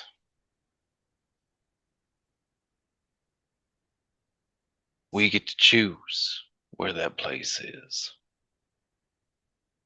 But it's up to us to take the opportunity to get there. I implore you, take those opportunities. Make those homes with new people. I will. Before I found myself here, the only real people I knew were members of my family, people in my little town, and I never felt good enough. They always seemed to want me to be something I wasn't, something more than I already was. All of you here, you showed me that didn't have to be the case. That I could be who I was and who I wanted to be, and there were people who would take me in and care about me. You know, if I judged a hammer on its ability to tighten a nut, it wouldn't be a very good hammer. We all have purposes. They're not the same as everybody else. I can't say I fully understand what you mean, but I, I think I understand your point, Mr. Bradburn, and I just wanted to say thank you. Again, I know I didn't get to meet you, spend much time with you, but I saw what you did. You stood up for me and my baby and my decisions when it counted most. And I'm never gonna forget that. And I'm never going to forget you either. Good day, ma'am. And As, I'll walk to a door. as Cornelius opens said door, what do we see on the other side? We see a like bright blue sky overlooking the ocean, the sun coming up. We see like steel beams rising out of the ground, men kind of like ants scurrying over these scaffolding. The door opens and it's Cornelius coming out of like the union office. You know, he's got his hard hat on, he's got his tools, he kind of like ducks his head as he exits the door. You hear the whistle of the bell, you know, start of his shift, and we see that he has made it to the West Coast. And what new prospects he can find for himself out there. But he doesn't find himself underground. We see him climb all the way to the top of one of these steel, girders, and it's kind of like that black and white photo of the guy during like I think it might have been the Empire State Building, where he's just like, you know, 2 boots at the top of this girder looking off, and the city below him, and it's the same thing. Cornelius is at the very top. And the door closes behind him, and Cornelius is gone. Anyone else?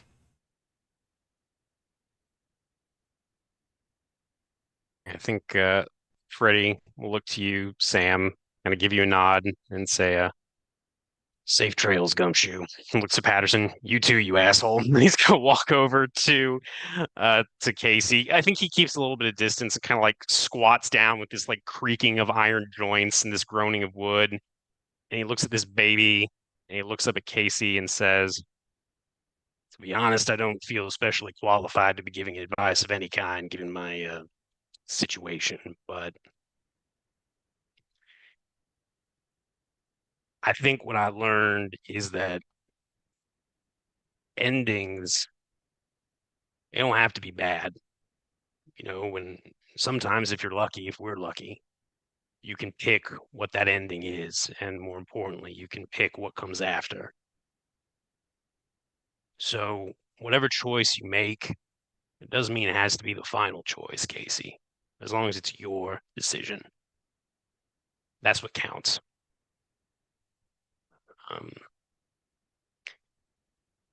He kind of looks towards Papa Harlow, gives him a nod too, and then looks back to Casey and says, and stay away from the weird. It's not good for anybody. It was good to meet you, Casey. You as well, Mr. Bogart. Are you going to be all right?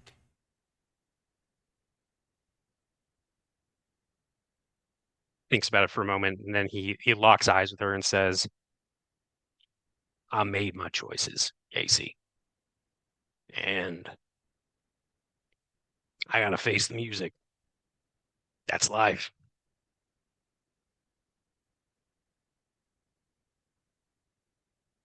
Well, don't imagine that the decision that you made was an easy one. And I take it that you made it for the right reasons. So even though the outcome is bad, I don't think it was a bad choice. love is a funny thing. It can inspire us, it can twist us. But I think at the end of the day, it is a good thing. It's how you make connections. And I know you're going to love that baby. No matter what trials and tribulations you both face, you'll figure it out. You walk through the desert barefoot and pregnant. I mean, honestly, you're probably tougher than I am. Can't imagine that would be the case.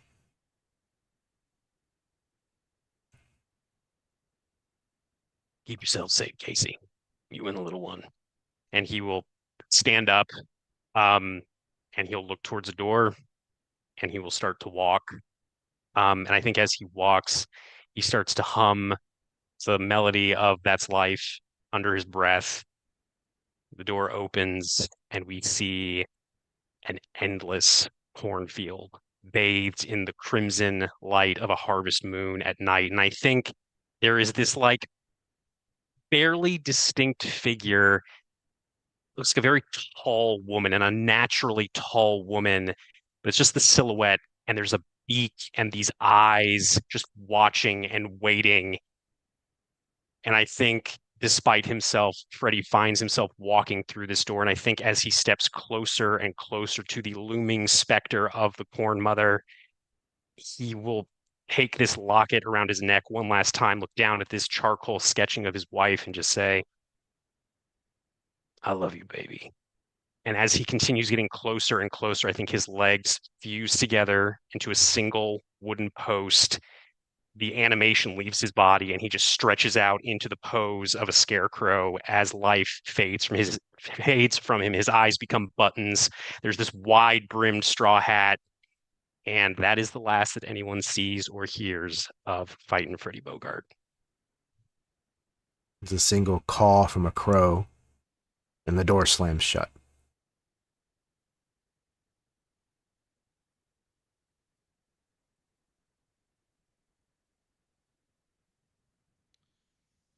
Sam approaches and kind of kneels down as well and just kind of smiles at mother and child and says, "You're gonna make mistakes. Both of you are. The mistakes aren't the issue. It's how you handle those mistakes. If you hold on to them, if you let them be what you see in the mirror, they will literally eat you alive. They will take everything from you. You're going to make mistakes. Can't avoid it. It's going to happen. It's about what you do after those mistakes. It's about letting those mistakes go and growing from them." You know, someone once told me failure was the best teacher.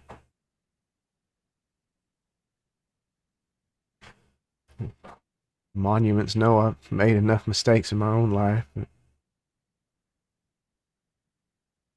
guess running from them ain't the right call.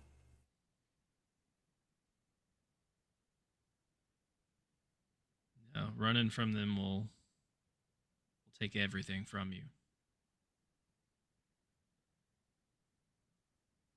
Well, after seeing what all of you were capable of,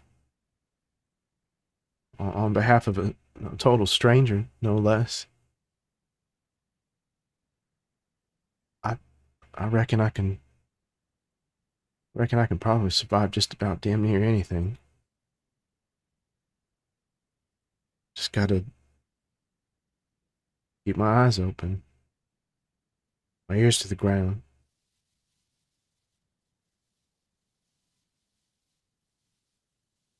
Thank you, Mr. Wolf. Sam. Call me Sam. Sam. I appreciate everything that you've done. Oh, before labor started, I baked you a pie. Sam starts crying. a joyful cry. I didn't know what kind you liked, so I made lemon All of them, meringue. all of them.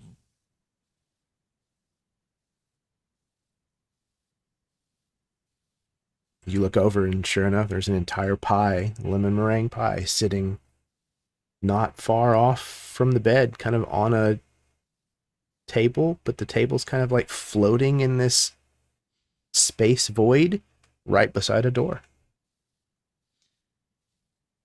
Thank you. This is, you didn't have to do this, but this is perfect for what I have to do next. So this may make things easier. Glad that I could return even a small part of what you gave me.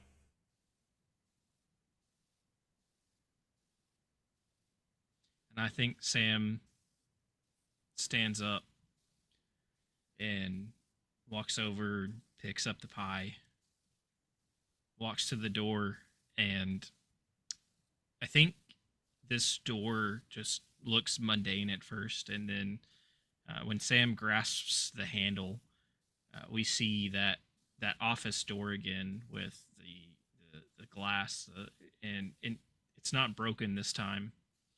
It says Sam Wolf, private investigator. And he opens it, and you expect this to be an office on the other side. Instead, there's a house and a garden, and he's across the street from Freddy's house, pie in hand. As he steps through the doorway, his trench coat and gray suit, normally moist and wet, is pristine, pressed, cleaned. He has very clearly taken a lot of time to make sure that he's very presentable for this. He mounts the steps up to the porch, knocks on the front door, again, pie in hand. And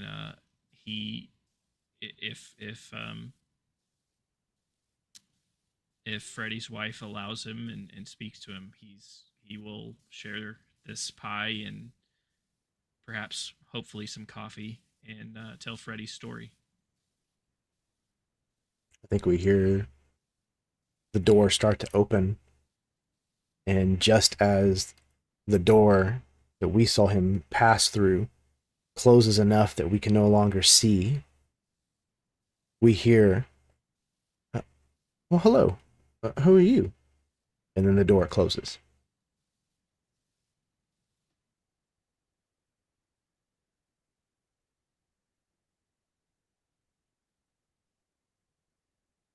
And then there was one.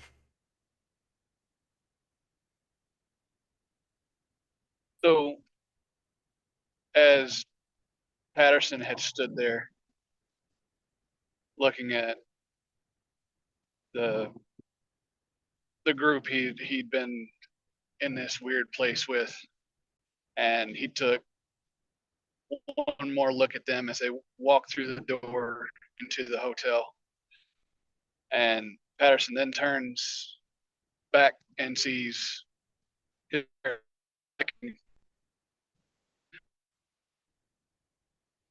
as he starts to take a step towards the disorientation comes back, and he no longer sees them clearly. And the stars start flickering and swarming around him. No longer stars, but fireflies. And as the fireflies blind his vision, he comes to back in his truck as he was driving down that stormy highway right before he got to the Nowhere Hotel and Resort. And the fireflies are in his, and we see the fireflies light one more time, and we hear a screech of tires and a horrible tearing of metal. We no longer see fireflies, but we see emergency lights. and radio chatter. And then fireflies again. And those fireflies are sitting in a jar, sitting in front of a little wooden cross on the side of a lonely Texas highway, with nobody to mourn him and nobody that he will impart any kind of wisdom to. And the fireflies will blink out and the screen will go black. In that blackness, we see a dim light slowly illuminate Casey, her baby, and Harlow. 2 doors remain. Harlow looks down at Casey and he says, "Well, darling, this is the last sliver of what I got left. We don't have much time now that the baby's born.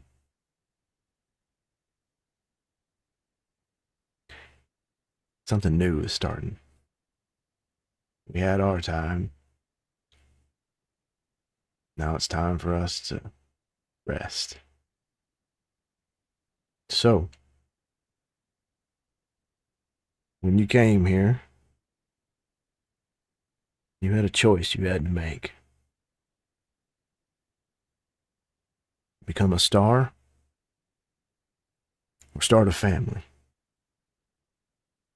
He gestures towards each door when he mentions these options.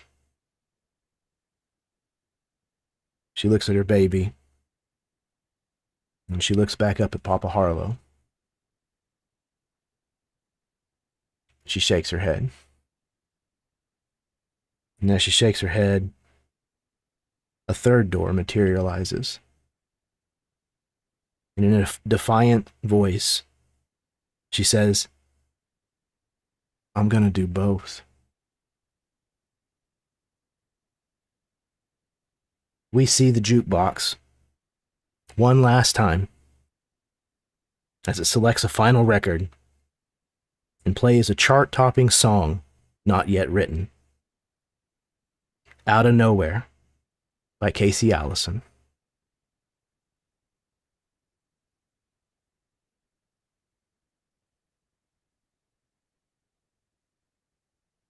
And done. Holy crap, Jeremy. Oh my God. Wow. Jesus. Brava, Yeah. y'all. Brava. Hell Ah. yeah. My whole Yeah. body hurts. This was incredible. Before I get too deep in the weeds, I'm going to pass things back over to my players so that they can give any kind of final words that they would like to, once again, touch on anything they may have going on, where you may be able to find them on the internet or not. And then we're going to put this one to bed. So we're going to start in reverse order with Bottom Jason. For the last time, I have been Bottom Jason. Jason Osorio playing Freddie Bogart. Holy crap, Jeremy.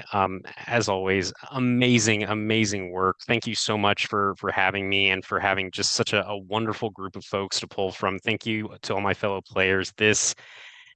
I don't know how we did this, but we did, and it's so incredible. You all are so talented. Yeah, I'm so pleased that I was able to be a part of this. Yeah, I'm gonna keep it short and simple, and I'm gonna pass it on to Nathan. Moist fella. Yeah, I don't know that I want to quit being the moist fella. Yeah, I don't, Jeremy, and the rest of you guys. I don't know how the bar can be set so high every time, and then I get in a session with Jeremy and whoever he brings to the table, and that bar goes higher every time.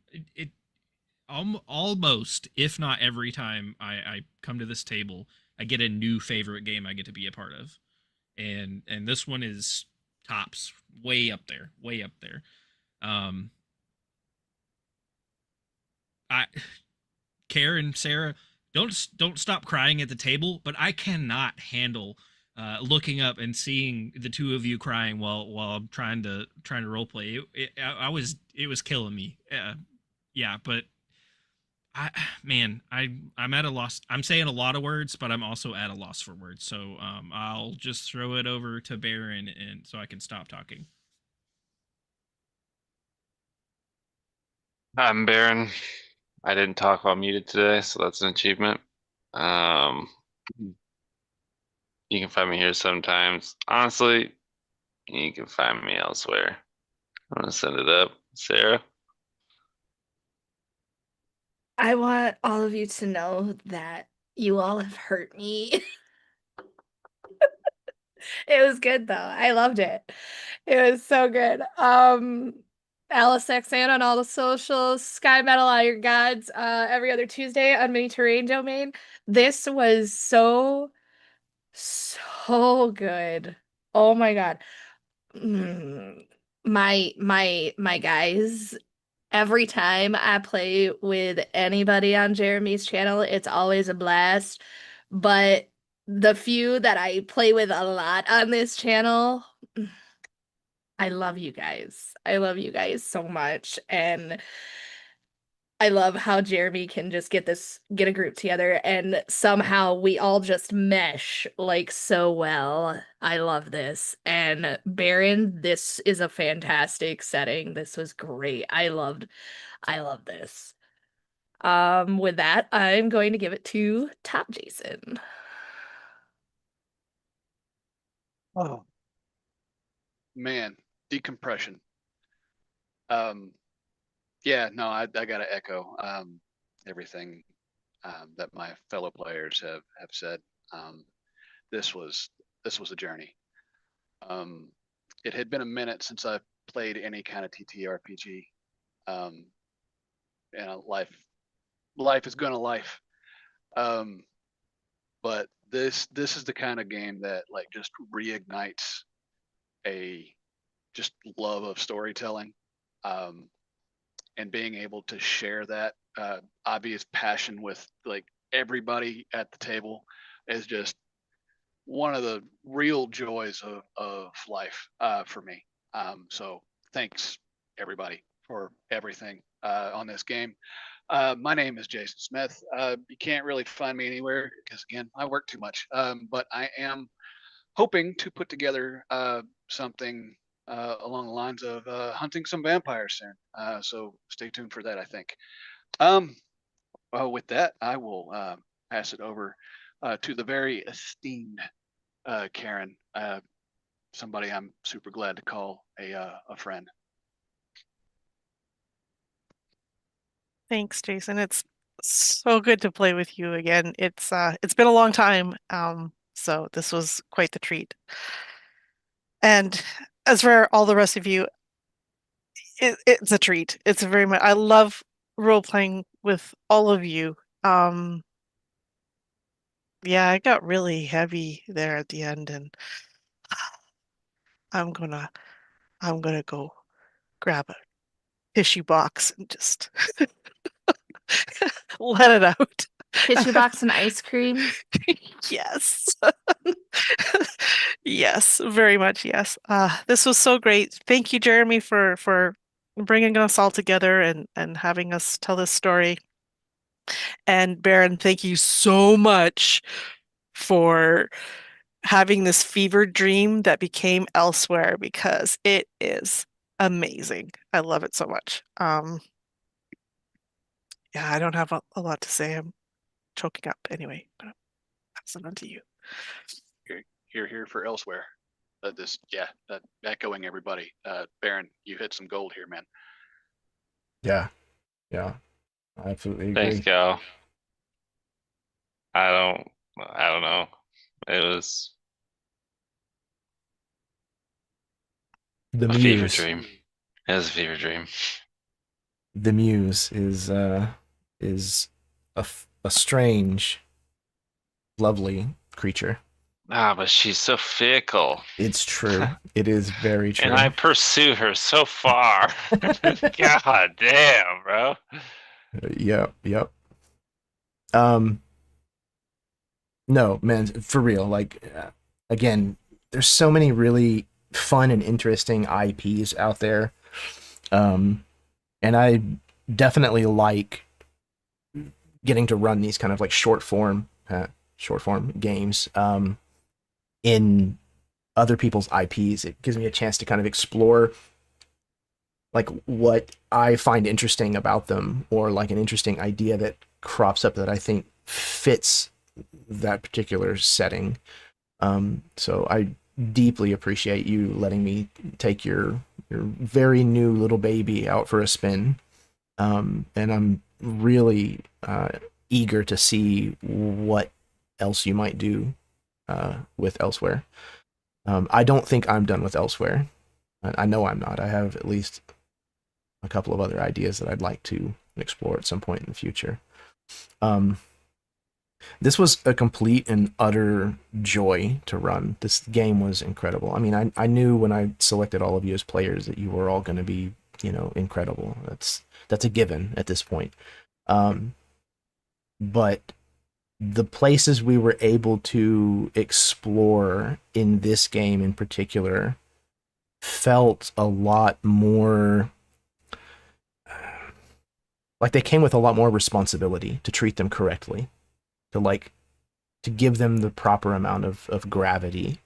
And I think that we did that, and I'm very, very proud of that. Because it was also highly entertaining and a lot of fun for me. So thank all of you for being the kinds of players that can take these kinds of moments serious, while also finding the joy in having cars that turn into mechs and choreographed dancing rockabillys and the crazy weird shit that we had in this game, right alongside the absolutely gut-wrenching trauma. We're all a bunch of really sick fucks, but I love all of you.